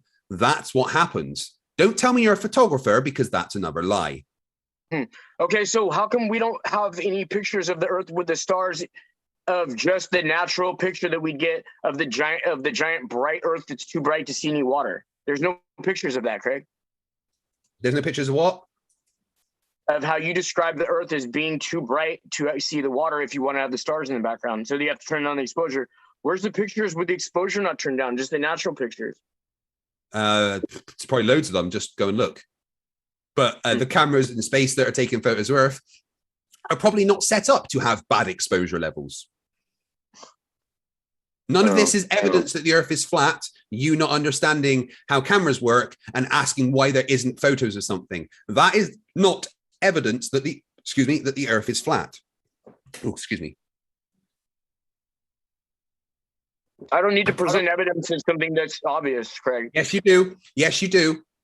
We are here for a debate. A debate requires you to present evidence. You have failed spectacularly so far.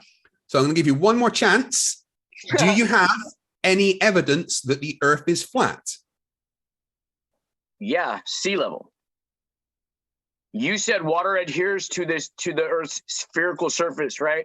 So I didn't argue with that. I was saying water will adhere to whatever the bottom of the container is, but I'm not talking about the bottom of the container, Craig. I'm talking about the top of the water, sea level. You know, the term that they use all over Earth to determine how high a plane is, or how high a building is, or how high a mountain is, and many other things too. Many other interesting scientific things. What are you babbling on about? Did you just say Babylon? I'm not a Babylonian, bro. So you're saying water sticks to the surface of this spherical Earth that adheres to, right? And I'm not disagreeing. I'm saying whatever shape the bottom of the ocean is, whether it's a level or a curve that's been leveled, this, that, and the other. I'm not talking about the bottom of the ocean. I'm talking about the surface of water. You have a point? Get to it, maybe? So it's level. That's why they have the term sea level. So it's not called sea curve. That's not why they have the term sea level. Oh yeah, okay. Sea level is just a mean, a mean position above the surface of the Earth, and it literally means conforming to the curvature of the surface of liquid parts of Earth's surface. And sea level is going to be perpendicular to the center of Earth wherever it is. Now, here is the photo again, but this is a picture of the negative that it appears on. You can see this negative itself in a museum. It's not CGI of any kind. It's a real photograph. Stop misunderstanding how photos are made and making up nonsense. Okay, so I'm looking at the picture you just showed me. You said that's a real photo, it's not CGI. So you're saying the words in red that says, "Where's your CGI now?" are actually written on the Earth and they're seeing them? Oh, you fucking moron. That's obviously put on picture. it. You said that's a real picture. It's a real picture with some writing on top of it. The picture itself is not CGI. You complete and utter fucking moron. Well, you said that picture. I'm taking. Okay. We get it. You're dumb. You're playing a dumb character that makes you even more dumb. Do you have any evidence the Earth is flat? I do like getting spicy, but we're just send it back to FlatterDay Saint. Just got to ask the question. It's okay. I'm used to being talked to like that. You know, I am pretty dumb. Surprised. I have learning disabilities and stuff like that. So actually, when you insult me, Craig, you're actually making fun of the handicap. I'm just making fun of you. I'm specifically making fun of you. Yeah, but I represent the handicapped people. You know, no, like you represent nobody. Nobody would want to be associated with you. Nobody on the planet would want to be associated. Guys, we're just gonna go back to the ideas, but heart you both. Yeah, I'm waiting for him to give some evidence that the Earth is flat. All right. I don't know why you got to bring up Stephen Hawking for, man. Just because he was in a wheelchair. I didn't bring up Stephen Hawking once. I am specifically insulting you because you are a fucking moron. Please get to some evidence. All the other flat earthers call me the Stephen Hawkins of the flat earth world, though. Like, you know what I mean? I'm Stephen Hawkins of the flat evidence. You got any? Yeah, so you said that it adheres to the surface of the Earth, but the surface of water is always level. Water doesn't bend, Craig. No matter how many times you insult me, it doesn't make water. Disagree. Water is always curved. There is not a single time ever where water is flat. That's weird. Why do they call it level then? I'm just wondering. Why would they call it because level means conforming to the curvature of the liquid parts of Earth's surface. Curvature. The liquid parts of Earth's surface. this surface that is curved. The curvature. Level is curved according to the Earth. When you are specifically talking about the Earth, level means curved. That's why. Get it? So when you're talking about the Earth, level means curved, but when people say they need to use a level to measure something, are they talking about something in outer space? Because you said level on Earth is curved. The full level is very different to the adjective word level. So did you not do English at high school? No, what am I talking about? Of course you didn't fucking go to high school. Yeah, so in outer space, level's level, but on Earth, level means curved, right? Am I correct on that? Or no, you're just making stuff up. No, the tool like level is not the same as the adjective of the word level. You know what do you know what an adjective is? Do you know what an adjective is? What a what is Batman? An adjective. Oh, I thought you said Batman. I'm like, why you got to bring up Batman for? Just because I like to dress up like him sometimes. Where did you fucking get Batman from? Jesus Christ. You said I like to dress up like Batman. I don't do that. I thought that's what you said. You have a strange accent, bro. I just misunderstood. Why do you not dress up as Batman? And we are going back to the flat Earth, but yeah, I know. I've been waiting for him to give some evidence, and he just keeps saying level, the water's level, and I've agreed with him that water is level, but level means conforming to the curvature of the liquid parts of Earth's surface, which is clearly curved, as I've shown in the images of the Earth being curved. So, am I to make the correct assumption that that is the limit of your evidence for the Earth being flat? So you haven't read the revised version of the Oxford Dictionary, but it actually says level is water conforming to the curvature of their surface and going back to being level. So you have, I don't know if you got the memo. I don't know if you got, level always means curved when it's talking about the Earth's surface. Can you move on from this point? Because you obviously have no idea what you're talking about. So do you have anything else? I don't have an idea what I'm talking about level meaning level. You don't know what level means. So Craig, you're doing double speak in the Galilean dialect, bro. You know what I mean? So you say your ignorance of what I'm talking about does not mean that it's double speak. So Craig, you sound really intelligent to people that are under the spell of heliocentric religion, bro. Yeah, cool. Evidence. You got any? Yeah, the word level. It's level.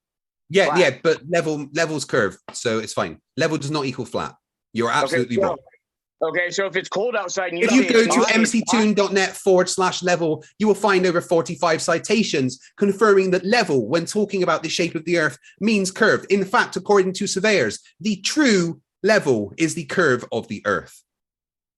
What is that? Oh, is that all the information from McToon's basement, or where can I find this at McToon's house?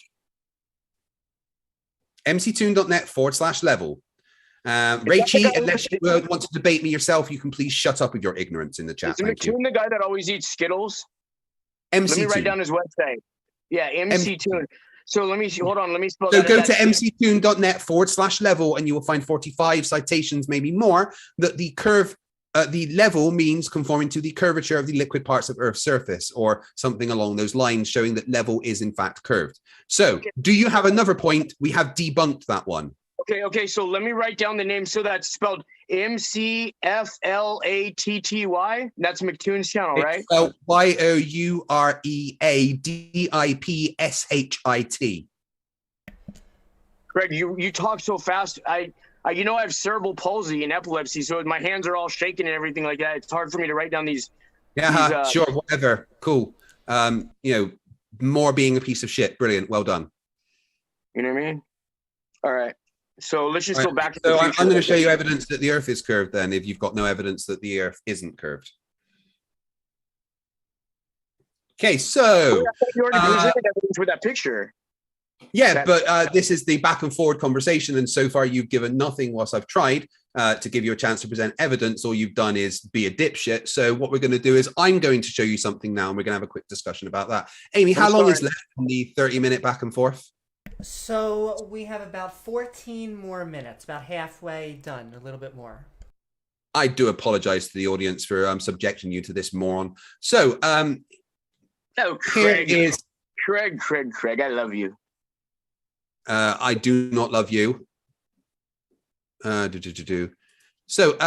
here is a video by Red's Rhetoric.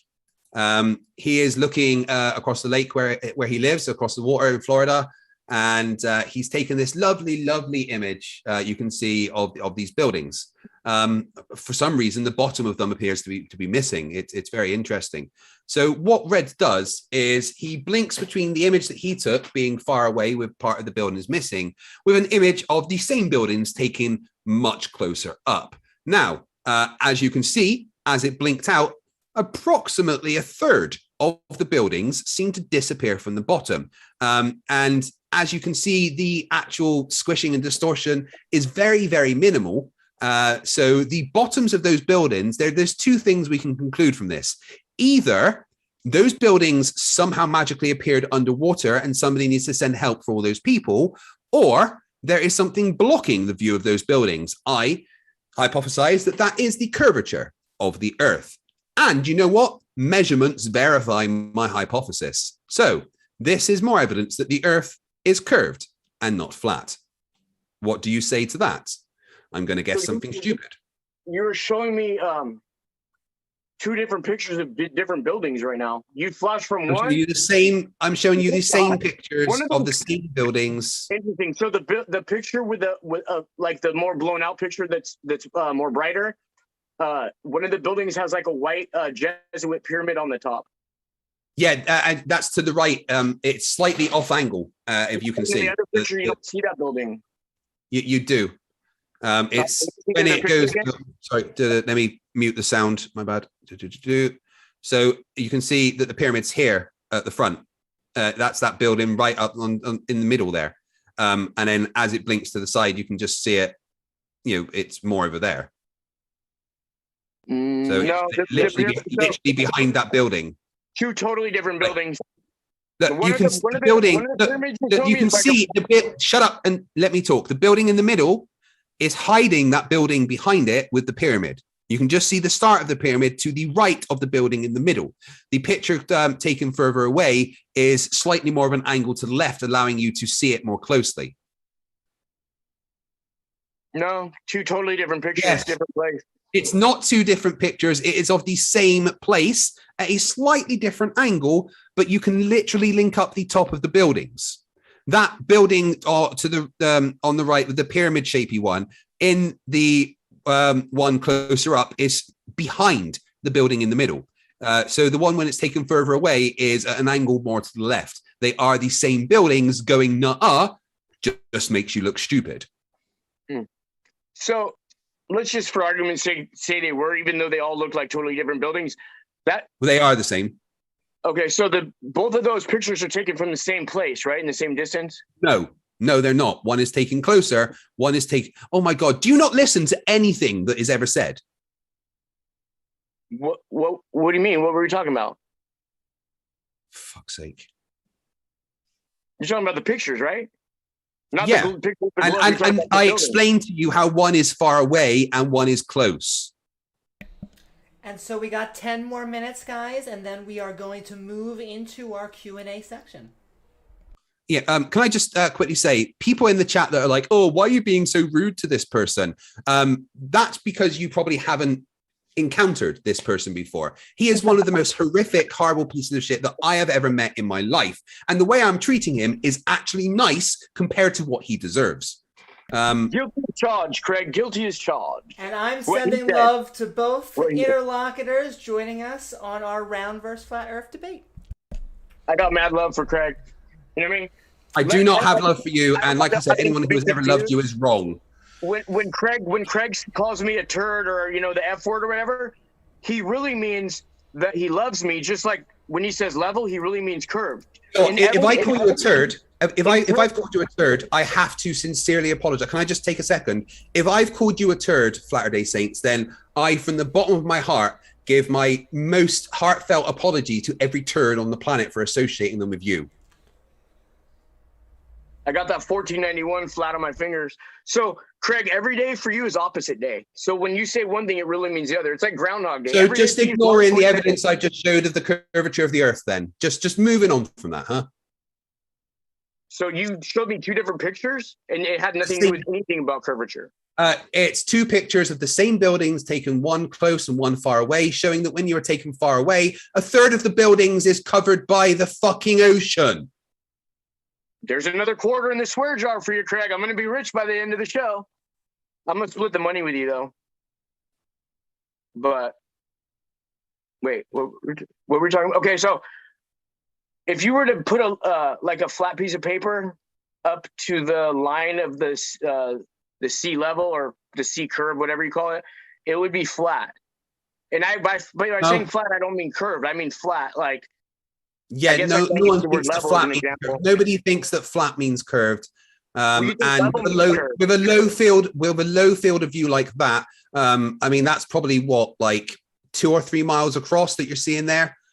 You would not expect to see very much of a curve at all. In fact, 2 or 3 miles would be like, 1/69th of a degree. So you would not expect to see hardly any deviation. In fact, there would probably be more deviation in the flat sheet of paper than there would in that horizon. You said 69. That's cool.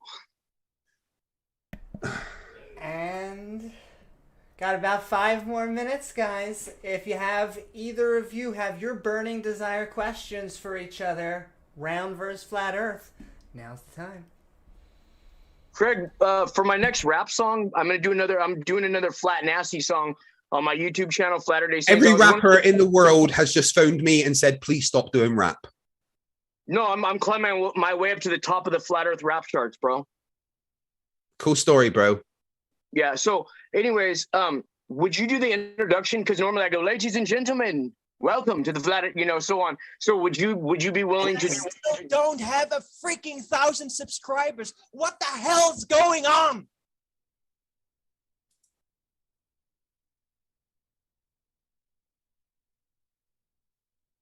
Anything else? Who was that, Craig? Who was that video? Oh, you just hit me with the Batman. I like that.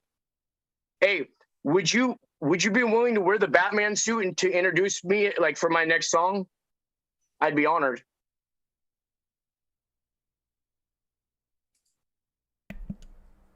And all right, if there isn't any more questions, we are about to switch into our Q&A format. So feel free to tag me at Modern Day Debate or Amy Newman in chat so I can get your burning desire questions for either of our interlocutors. And super chats are turned on. So we're going to be going for 40 minutes more. And if you have that question right in your heart that you want read out loud, feel free to send those in. But $5 super chat from Caucasian Sensation.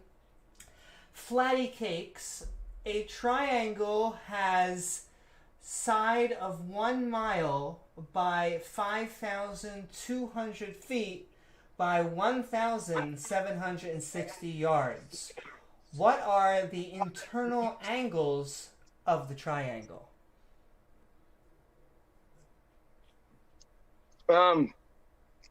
So I believe that's a 3-coordinate math problem. I believe the first one would be 911 inches by 322 centimeters by 846 millimeters. If I'm not, I might be off by a little bit, but the numbers are there and the math is good. Continue. No, it's not. And $5 super chat from Corina. She says, I love this chattel. Heart, heart, heart. Send in hearts right back to you. And then Caucasian Sensation ask once again for $5. This one is for Amy. Why do you do this to yourself, lol? This kind of abuse is only fun to us crazy people. I'm having a blast, but I'm sending love right back out to you, Caucasian Sensation, because we are just addicted to some debates. All right. $5 super chat from Tim Pryor. Just join What's up, in. Tim? Any flat evidence this time? Or more of trying to debunk something they don't understand? Is that to me or is that to Craig? That sounds No, it's just a general more like statement it's on how to- dumb you are. he's asking generally, is there any flat Earth evidence this time, or are you just trying to debunk something you don't understand? Spicy. So Yeah. I didn't understand the globe model my whole life until I became a flat earther, and then I understood that it's fake, it's cartoon trickery, it's witchcraft, and they got the veil over your guys' eye. Either you guys know and you're pretending not to know, or you have the veil under your eye and the scales haven't fallen off your eyes yet. So, you know, it is what it is. There's no rhyme or reason why anybody's a flat earther or not. You can't predict it. It's like Craig, the things that he's going to call me, you never know what's going to fly out of his mouth. I'm just ducking and dodging. But Craig, if I want an accent, should I send an axe at you? If I want an accent, would that be correct, sir? And another $5 super chat from JDT Turbo. Show us an experiment following the scientific method that shows us evidence of a flat Earth? ? Bonus points for knowing what the scientific method is. Oh yeah. So electromagnetic wake. The second law of thermodynamics, entropy, adjacent, and non-linear. I think that should do it. I think I gave him a couple extra bonus ones there. $5 super chat again. A $2 super chat from JD Turbo. How did Adam and Eve's 3 sons have kids? Who's Adam and Eve? Is he referring to somebody like that I would know? Might have been hinting biblically, but I don't want to read into that myself. We're going to get us back with Caucasian Sensation for $5. Flatty Patty, you're a pro at BSing your way through conversations.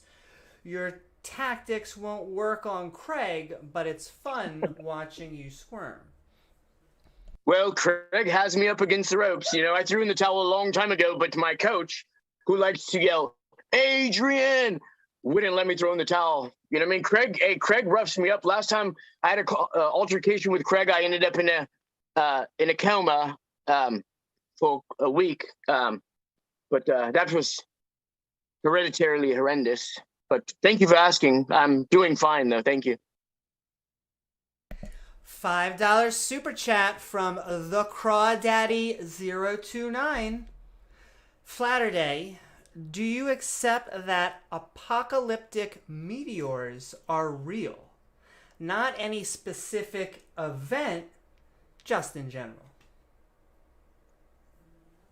I don't even accept that I'm real. You know what I mean? Nah, I'm real. You know what I mean? Craig's real.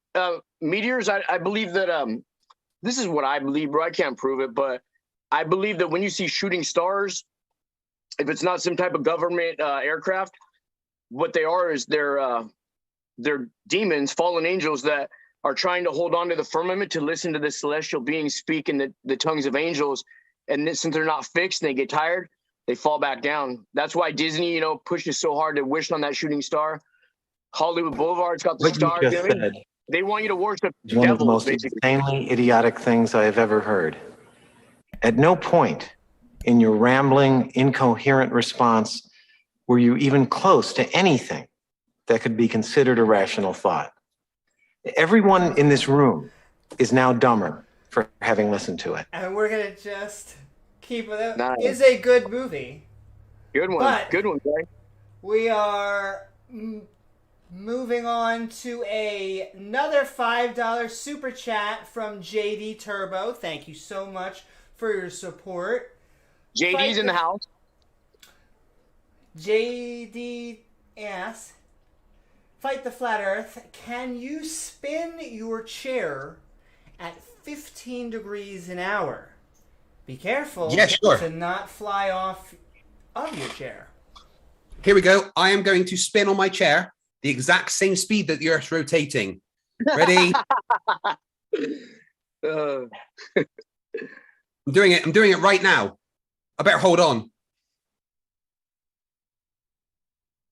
I'm still doing it. And Craig's doing it. He's doing it. He's doing it. Wow. $5 super chat from Sunflower. FlatterDay. Somehow. 15 miles per hour is relatively slow, right? If you were to spin 15 miles per hour in your desk chair, you might die. RPM is what matters for spinning objects. Did she say REM? Yes, he did. The group REM? RPM. Rotations per minute. Now you're speaking my language. I studied science engineering at No, you didn't. Yale. Yeah, I actually was a runner-up for a member you to didn't. become No, you weren't. the Don't lie. 322. Stop talking nonsense. And Okay, on so- that note, Yeah, the only person who dies when they spin in their chair going 15 miles per hour is people that dress up as Batman. I'm just saying, though. Peep the halo over the head. I mean, everyone's got a bat costume. It's just the fact that everybody has a bat suit. I mean, Yeah, it's a fact, right? Everybody's got it. well, if you don't have a bat suit, how do you dress up as Batman, you fucking idiot? we are getting to the real questions today, Craig, and that's we're another coming points on the back. Square jaw for you. I'm going to be rich. I'm telling you. Round versus flat as we go into another $5 super chat from Fatman. FlatterDay Saints, go back and listen to your opening statement when you're sober and see how incoherent it was. He's never going to be sober. Bring in the fighting words. And any comment or? Yeah, so, hi, my name is FlatterDay Saints, and I'm an alcoholic. I just wanted to say that politics makes Sorry, strange you said bedfellows. dipshit wrong. Yeah. So, since we're speaking about Earth's rotation, and you're showing a picture of Nathan Thompson, fine-looking fellow there, a young, good-looking chap. Nathan Thompson once said that the only people that feel the Earth spinning are people that are drunk. Shots out to Nathan Thompson. More spice coming our way. $5 super chat from Tim Pryor. OMG. How delusional are you? He did not bring up dinosaurs. Ding dong. Talking about dinosaurs? I used to love dinosaurs when I was a kid till I found out they're fake. None of the dinosaur skeletons in any museums are actually real. They're made of a resin that has actually ground up mice and frog bones as part of their resination. And if you look on their website, they pay a lot of money for these resin skeletons of dinosaurs. They'll even say that none of the real dinosaur bones are for the public to look at. They're behind lock and key, only for Smithsonian employees to look at only. No civilians are ever allowed to look at them.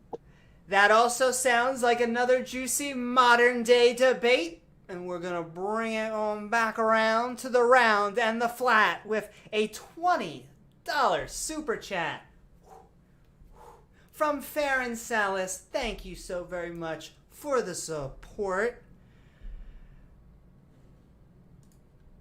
And FDS, since any video evidence ever shown in support of globe evidence is CGI, what characteristics should we look for or observe to determine it is CGI?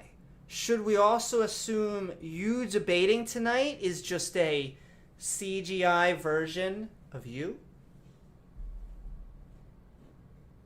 Bro, when you look at me, you CGI, Joe. You know what I mean? Because I'm a soldier. Feel me?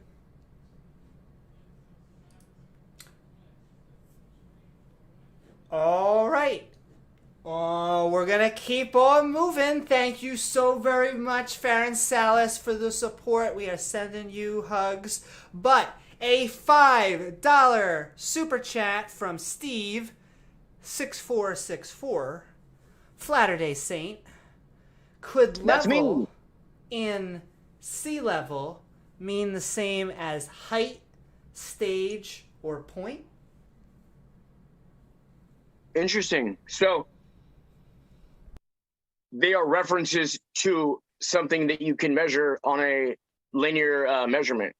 So no matter how, so the height, point, whatever the, all the buzzwords you just said, whatever, those are all measurements, not from ground level, because that could differ anywhere, right? But from sea level. So they don't call it ground level because obviously the ground differentiates in everywhere, right? You see mountains, you see valleys, yada, yada, yada. Nothing's called ground level as far as like their measurements when they're the distance of an airplane or the distance, how high a mountain is or a building. It's all measured at sea level because sea level, not on the bottom of the ocean like Craig always likes to bring up, but on the top where the water lays flat and stationary. You have a truly level surface anywhere in the world. Sea level's the same anywhere on Earth. Survey says no.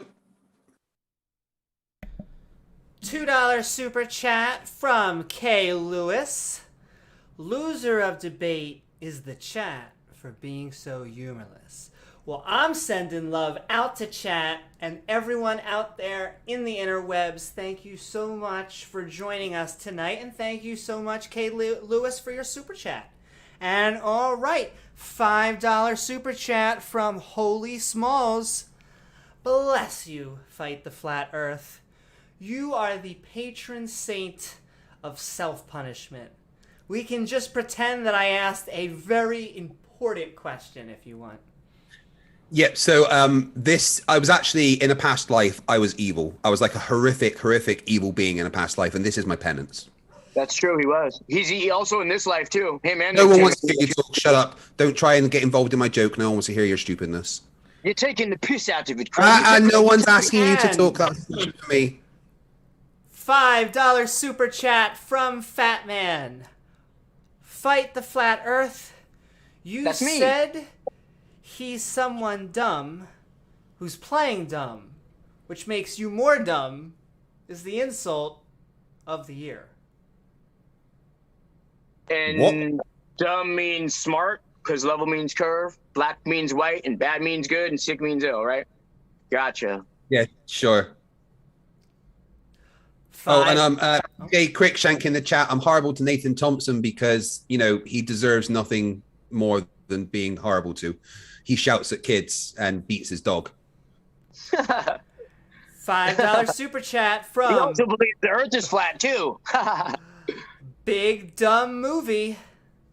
For all three... Oh, here we go. Here's the icebreaker of tonight. Star Wars sequels or prequels? The prequels. I don't think the prequels were terrible movies. I personally enjoy movies about blockades of trade routes. But the sequels, let's just say Disney killed Star Wars. I think that people who produce Star Wars and Disney should be put to death slowly. No one cares what you think. No one cares whatever you have to say. Just no one gives a shit.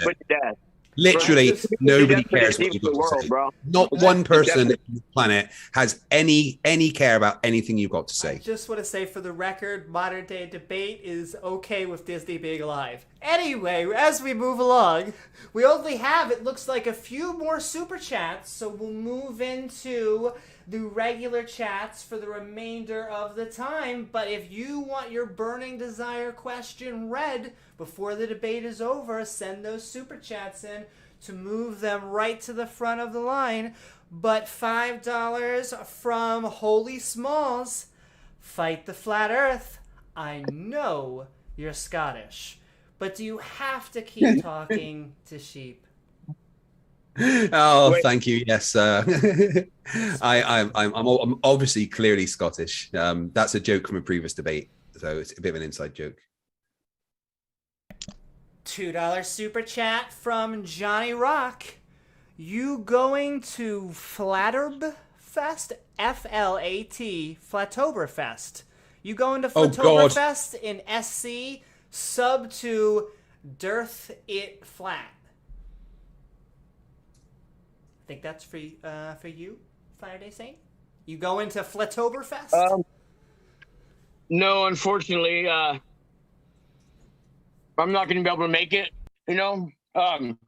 I actually have my Moderna, my second Moderna scheduled for that day, so I don't want to be late for my Moderna. My Moderna, I never meant to hurt you. I gotta go get my Moderna though. That's my top priority.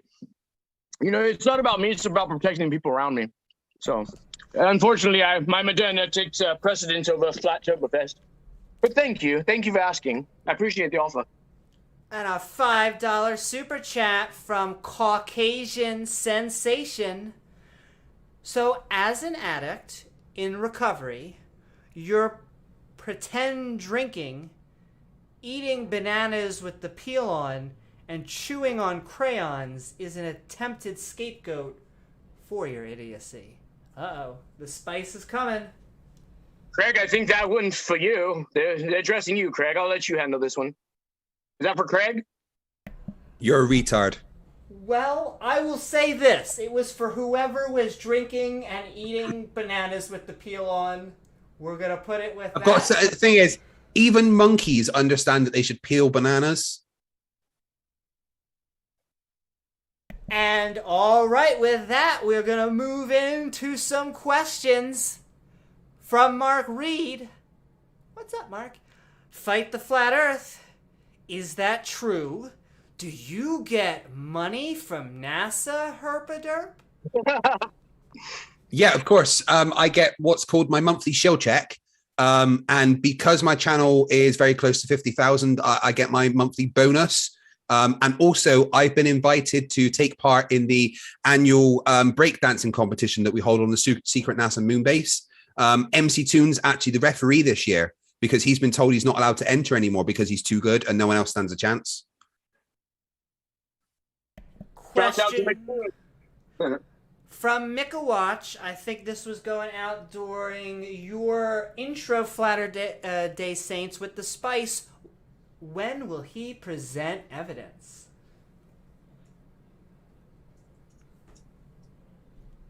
Yeah, so the whole time I was waiting for Craig to present evidence, he never really did. He showed me a bunch of CGI and said a lot of globe earth buzzwords, and he thinks he's hilarious. He's not hilarious, but people like Craig who think they're hilarious really aren't hilarious at all. And but, so we had, you know, maybe he'll present evidence one day. Had the same question from Alan, so looking for any evidence there. Moving on to Mark Reed. What the actual F Mark? does this have to do with Flat Earth shoes?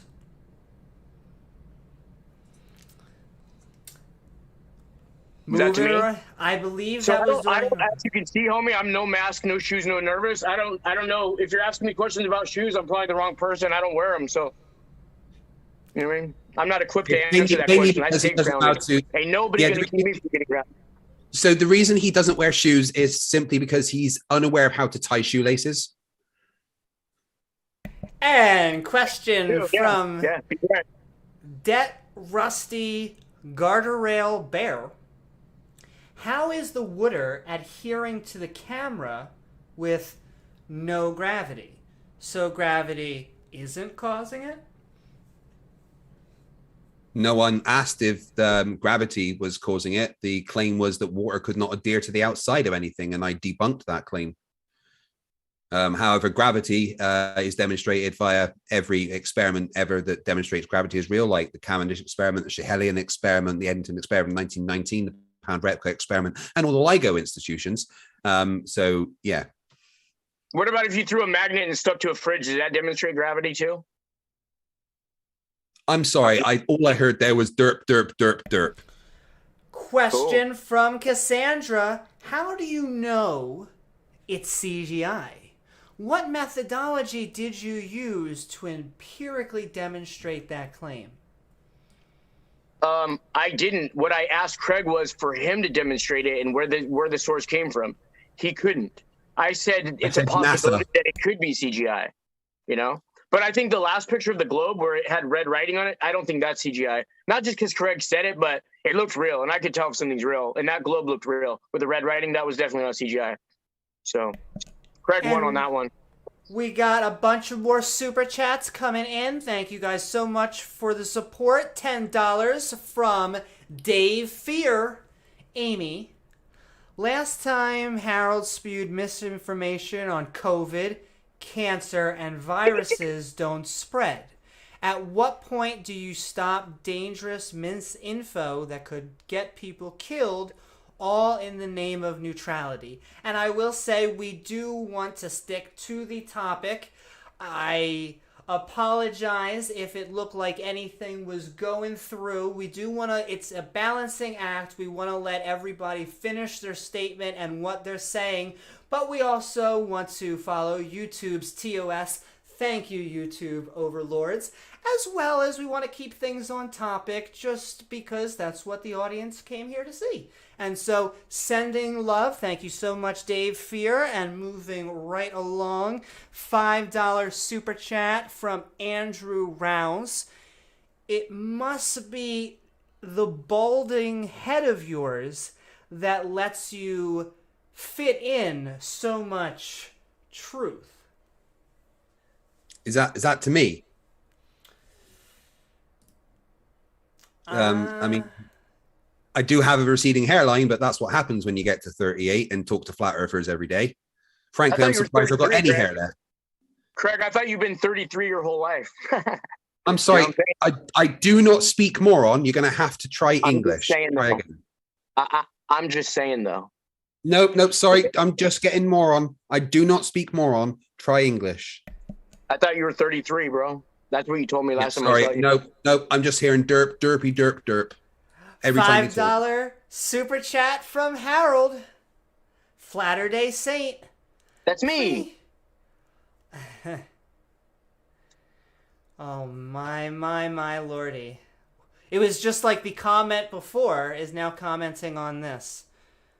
Well, if you use the F word, I can put it in the Craig jaw, the cuss jaw, and I'll be rich. No, it's about this. I'm trying to think how to... Please, do you have any evidence that NASA is spending their budget on anything other than space and science equipment? We'll put it that way.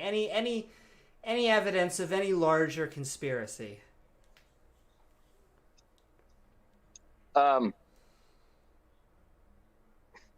So the main thing I like about NASA and what they do with their money, if they were real, is like, this is the one thing about NASA and the ISS that makes me believe it's real. Sometimes I'm like, dude, it's got to be real, because they pee in this machine and it filters their urine and then they drink it as coffee the next day.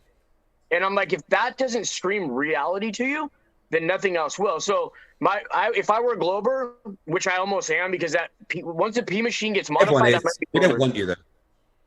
Well, I mean, the pee machine's going to bring me back to being a Glober. They're sipping that astronaut piss as coffee. It's I understand in some countries and in some galaxies, it's actually a very, very fine Chardonnay. When space coffee goes into outer space into zero gravity, it turns into a Merlot type of wine. So you don't need the toilet anymore. Why? Because your body has reabsorbed all of what was contained in your bladder that you would consider waste. Well, it's not waste, or your body would. There's no way it would reabsorb it. Sorry, Nathan, what was that? I don't know why Nathan Oakley interrupted there. My bad. I do apologize. Oh, you know Nathan. You know Nathan? Are you friends with him, Craig? Are you friends with Nathan Oakley? Hey, guys, you want to hear a funny story while we're all chatting, dude? I'm dating a first grader. Nathan, that is not appropriate. And a $2 super chat from, I think... Fight the Flat Earth should get a cut for great moderation. Good job, fan out there. Right? I do try. He's the judge, jury, and the executioner. Can you put me in my place? $5 super chat from Andrew Rouse. FDS's balding head. Your hairline is great. Fight the Flat Earth. Oh, thank you. It's not, though. I really do have a receding hairline. And all right, moving right back on to regular questions, but keep on sending those super chats in. Rolling Rock asks, is he eating the banana with the skin on? So we're going back to bananas, ladies and gentlemen. Yeah, he is, because he doesn't understand things that monkeys understand. We all come from monkeys, right, Craig? One day, all the monkeys that are in the zoo shall become human at a 15-degree rotation. That's called the monkeyolus effect, homie. Question from Iron Horse. You stupid. Where's Earth if not in space? Where's space if not in Earth? I'm just saying, though. You're saying nonsense like normal. Cassandra asks, gas doesn't fall? Tell that to the sulfur hexafluoride, carbon dioxide, argon, freon, radon, and more. What about to moron? I'll tell it to moron, too. Oh, wait, I'm sorry. It appears that Nathan Thompson has something else to say. Official Flat Earth and Globe discussion. We got 140,000 members in there. The group was just deleted a few minutes ago. Oh, we know, and that was very funny. And a $2 super chat from JDT Turbo. Flatter, have you used a telescope? He doesn't know how to do that. Yeah, I didn't know how to do stuff. I've used a Nikon P1000. I abused a Nikon P1000 like it was a like it was a little boy making rainbows in a man's basement. I abused it. I'm just saying. Moving on to YouTube. Why did Cavendish have to move his cat, but the moon was okay to just stay in the sky pulling on his experiment? Well, the cat was moved because it was literally trying to get into the shed where the equipment was held. However, the moon would have exerted the same force to the entire apparatus, meaning that the net result would have been zero, and you could still do everything that you were trying to do, even with the moon and any other gravitational bodies pulling on the apparatus with the same force across the entire thing. The fact that the moon has a gravitational influence gave zero distortions to the Cavendish experiment. Question from Iron Horse. Gravity loses against the tiny vacuum force of a siphon hose? What chance against the entire universe? Who's that towards? They didn't tag. I mean, anyone. gravity doesn't lose against a siphon hose. In fact, a siphon works because of gravity. That's literally what's causing the siphoning effect is gravity. So I don't understand their problem. I mean, if they're trying to strawman gravity, then that's wonderful, but it means very little. Well said, Craig. Very well said. Shut up, more. To say the least. Question from Liz. What up, Liz? FlatterDay Saint, how would you be able to predict the lunar and solar eclipses on the Earth model? Maybe by using a flat Earth solar cycle? That's just a guess, though. I'm no geologist, after all. $2 super chat from Joey Oakley. FlatterDay Saint, deep derp, derpy derp, derp, question mark. It's like music to my ears, I swear. It's like a Mozart symphony. Can you say it again so I can bask in the sentence glow, please? I need a little more light shed upon me. Thank you. I like to think on Modern Day Debate we are getting to the true questions that are burning for people that to was know. That was a true question. So thank you so very much, Joey. It does appear that Flat Earther Santos Bonacci would like a quick word. When I was a young boy, I grew up on the farm. I'm a country boy. And I used to fuck the cows and the pigs. I used to fuck the pigs, and the cows would come, and I would pat them and look into their eyes. I'm sorry, I did not know I was going to say that. My bad. More quarters in the square job for you, Craig. I'm going to be rich, Craig. Question from the Dark Cloud NC. Ask for a Glober to provide you with one photo of a round Earth that isn't a fake composite image. They cannot do it. I've done 3 during this debate, so I don't know what he's talking about. Follow up in the opposite direction. What is a composite photo fake?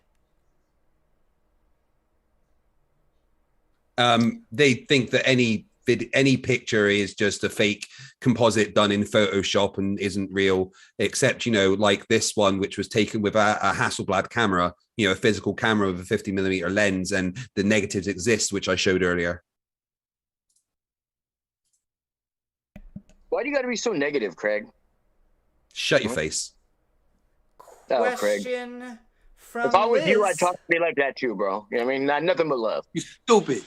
FlatterDay Thank you. Saints, can the flat Earth model predict planetary alignments? No. The flat earthers don't have a flat Earth model. Correct. The flat earthers don't claim a flat Earth model.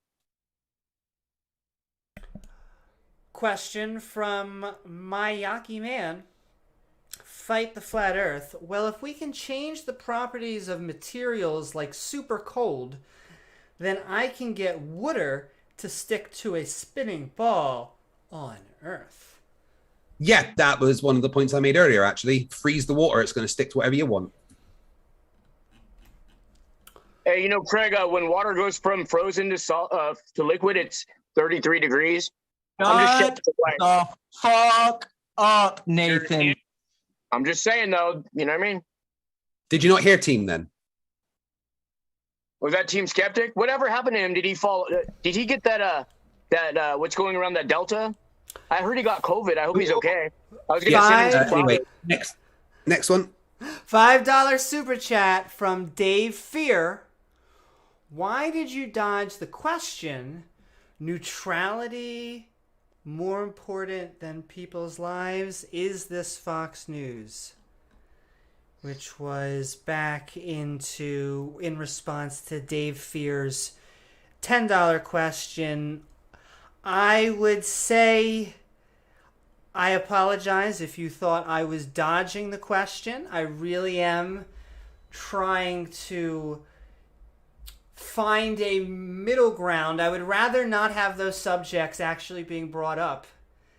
To be truthful, we should be sticking on to round versus flat Earth, because any other subject, especially, let's just say, a TOS breaking subject, we just love you, YouTube, and we're sending love to the entire YouTube community. And any, let's just say, opinion views can be sent to moderndaydebate@gmail.com so that they can be defended properly, which is where we should handle any, we'll just call them spicy views. But thank you so much, Dave Fear, for your support. And moving right back into the questions, we have a little bit under 10 minutes. So if you want yours moved up to the front, send it in now. From Mayakman again, fight the flat Earth. Well, if we can change the properties of materials like super cold, then I can get water. We read that under. Yeah. Here we go. Zemo, is he talking about fractals? There we go. He doesn't know what fractals are. Your feet are making me feel slightly ill. In fact, your toes look mutated. Ill actually means well, though, right? Because every day is Groundhog Day for you, Craig. Shut the fuck up, you cunt! Hey, that's another quarter in the swear jar, Craig. You're making me a big fan over here, bud. Question from Wit Twit. Globe Manning? Question mark. Ender Wigging Globe Manning? Question mark. Yeah, he's just making up nonsense. When you hear the word Globe Manning, remember I said it first. I coined that phrase. You know what I mean? I'm that guy, man. $5 super chat from Steve. Did either of you come to this debate in good faith? All I've heard for the last hour and a half are insults and childish memes. Let me be clear. I'm talking. One at a time. It's just Craig gets me so mad. He gets my FlatterDay Saints. Can you just? Good boy. He gets I'd start shaking and everything. Yeah, FlatterDay Saints. Just So I wasn't originally going to be debating this pile of human excrement that's on the screen now. I was supposed to be debating someone called John, but unfortunately he's gone missing in action. And FlatterDay Saints would decided he would like to display his idiocy instead. He is a horrific human being. He is an absolutely horrific piece of shit who makes fun of 9/11 victims and disabled people, and deserves every bit of derogatory input I've given towards him. In fact, I think I was too nice to this piece of shit in human form. I only make fun of Stephen Hawkins, Craig, but you know everybody does. He's something to Nobody make it cares what you've got to say. Literally nobody cares what you've got to say. Craig, come on. We're sending love to both of our interlocutors here for coming on Modern Day Debate. $2 super chats from Exposing Reality says, bring back FlatterDay Saints for, we'll say... no, just don't do that. For a debate about about other topics that he's interested in. So we're just going to say FlatterDay Saint. If you'd like, feel free to tag Modern Day Debate. But we are doing a round versus flat eighth flat Earth debate. Sending love back to Exposing Reality for your $2 super chat. We're going to read a few more, but it's spicy and fun. From YouTube, where's the compelling evidence of what NASA tells us? The millions and millions of videos and photos and experiments and the hundreds and thousands of bits of equipment they have designed and produced over the years. The 20 plus years of experience in space, thanks to the ISS, the knowledge of going to the moon, all the experiments that we got from there, plus all the future space missions that are coming up. Just because you don't like it doesn't change it. Can I say one bit of evidence? Here's some evidence that actually is for the globe Earth. Peggy Whitson was in outer space for 666 days. So if anything, if you don't believe in the globe, believe in that at least, please. The 666 days, please. She did it for the kids. For the kids. I'm just saying, though. Another $2 super chat from Caucasian Sensation. Amy, I believe you skipped my $5 super chat to you. If it's the one at the very beginning, I think I got it, but I'll read it again. $5 from the Caucasian Sensation. This one is for Amy. Why do you do this to yourself, lol? The kind of abuse is only fun to us crazy people. And let me tell you, Caucasian Sensation, I think I'm one of those crazy people right with you. I just love the back and forth. And I enjoy the spice out here on Modern Day Debate. But I'm sending even more hearts to you, Caucasian Sensation. Thank you and everyone out there, super chats, chats, or just viewers, for sticking around having fun with us. We're going to go for a few more minutes, guys, but it's been fun. Craig, it's truly been an honor to debate with you. Even though you clearly won the debate, I mean, I don't even know what I'm talking about. I frankly couldn't care less about anything that comes out of your mouth. I only, frankly, I didn't want to debate you because I couldn't detest a person like more than I detest you and maybe Nathan Thompson. I literally came here to insult you, poke fun at you, and show everyone what a stupid, absolute dipshit you are. And I think I did that quite well. Don't ever talk to me or send me emails. Craig, I don't believe you. You're just saying I said don't talk to me. And we're going to interrupt both. Just one more word, please. No, I don't want to hear anything you got to say. Don't fucking talk to me. 911 more words then, Craig. Then we're going to ask a question from Daryl Frost. Fight the flat earth. Different things. I was talking about a model needs to work on all scales. So model equal theory, and you can get a ball wet on Earth if you subtract Earth gravity. Yeah, none of that makes any sense. You can't subtract Earth's gravity. So, I mean, and scale models don't have to work on all scales. That's simply not what a model is. Don't be dumb. Craig, I actually heard you were doing some modeling. Shut up. I don't want to hear anything you say. You can send me the pictures, Craig. It's fine. I said shut up. Seriously, just stop talking. Oh, Craig, you don't do that.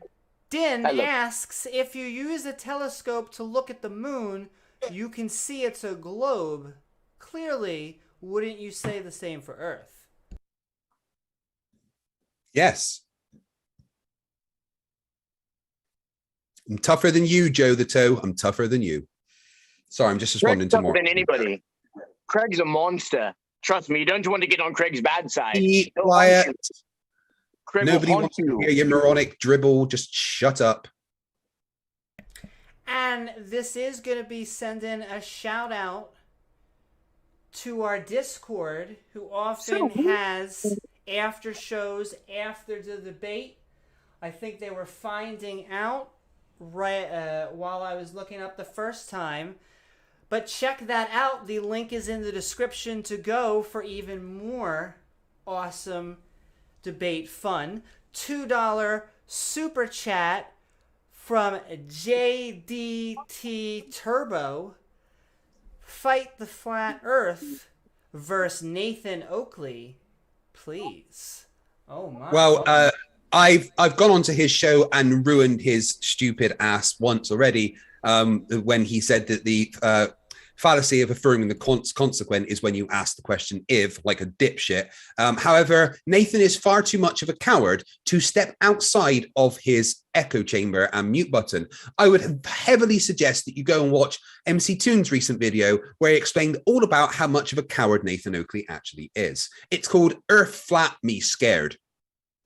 So, Craig, when you say his echo... No one wants to hear what you're talking about. Please be quiet. In the Toon's basement, when you say echo chamber. There's actually for the record. A lot more questions to go through, but we have been packing in so much fun that we're going to bring this to our end right now. But we have had a blast. I want to thank both of our interlocutors, Fight the Flat Earth and FlatterDay Saint, for joining us. And if you liked what either of our guests had to say, both of their links are in the description below, along with our Discord, which is where we will be heading after the show.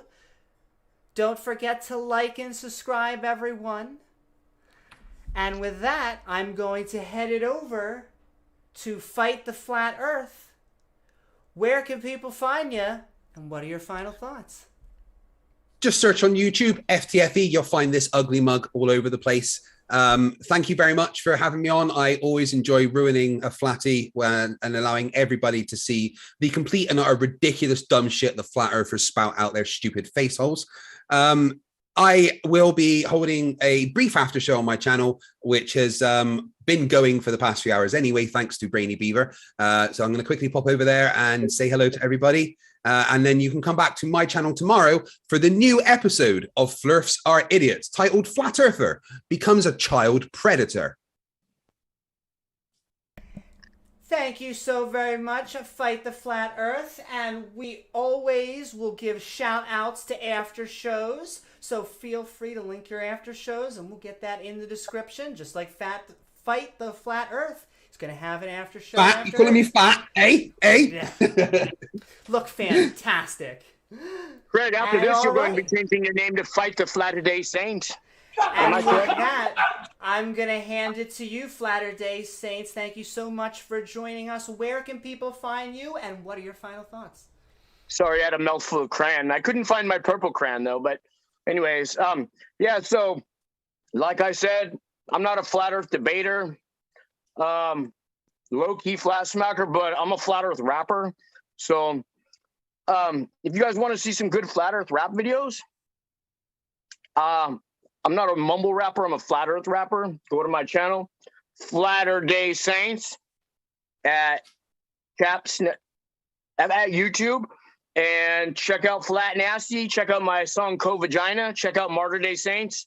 Check out Shinebox. And check out my one I'm going to be dropping like today or tomorrow. So, you know, I'm just your everyday average flat earth rapper. Nothing special about me. Nothing to see here. Show's over. You may all go home now. Woohoo! Thank you so very much.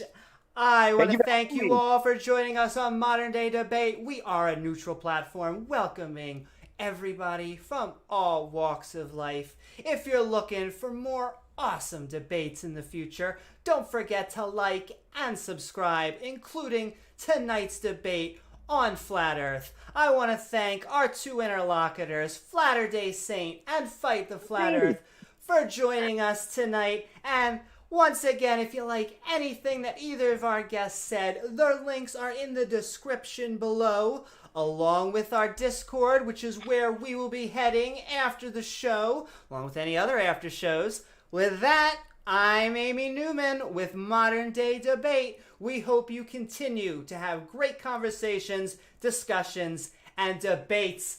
Good night, everybody. So until next time, don't forget your water.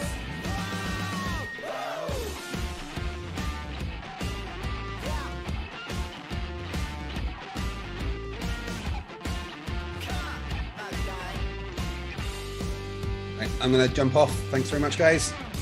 Have a good one. Craig, I know you didn't mean any of that. Got love for you.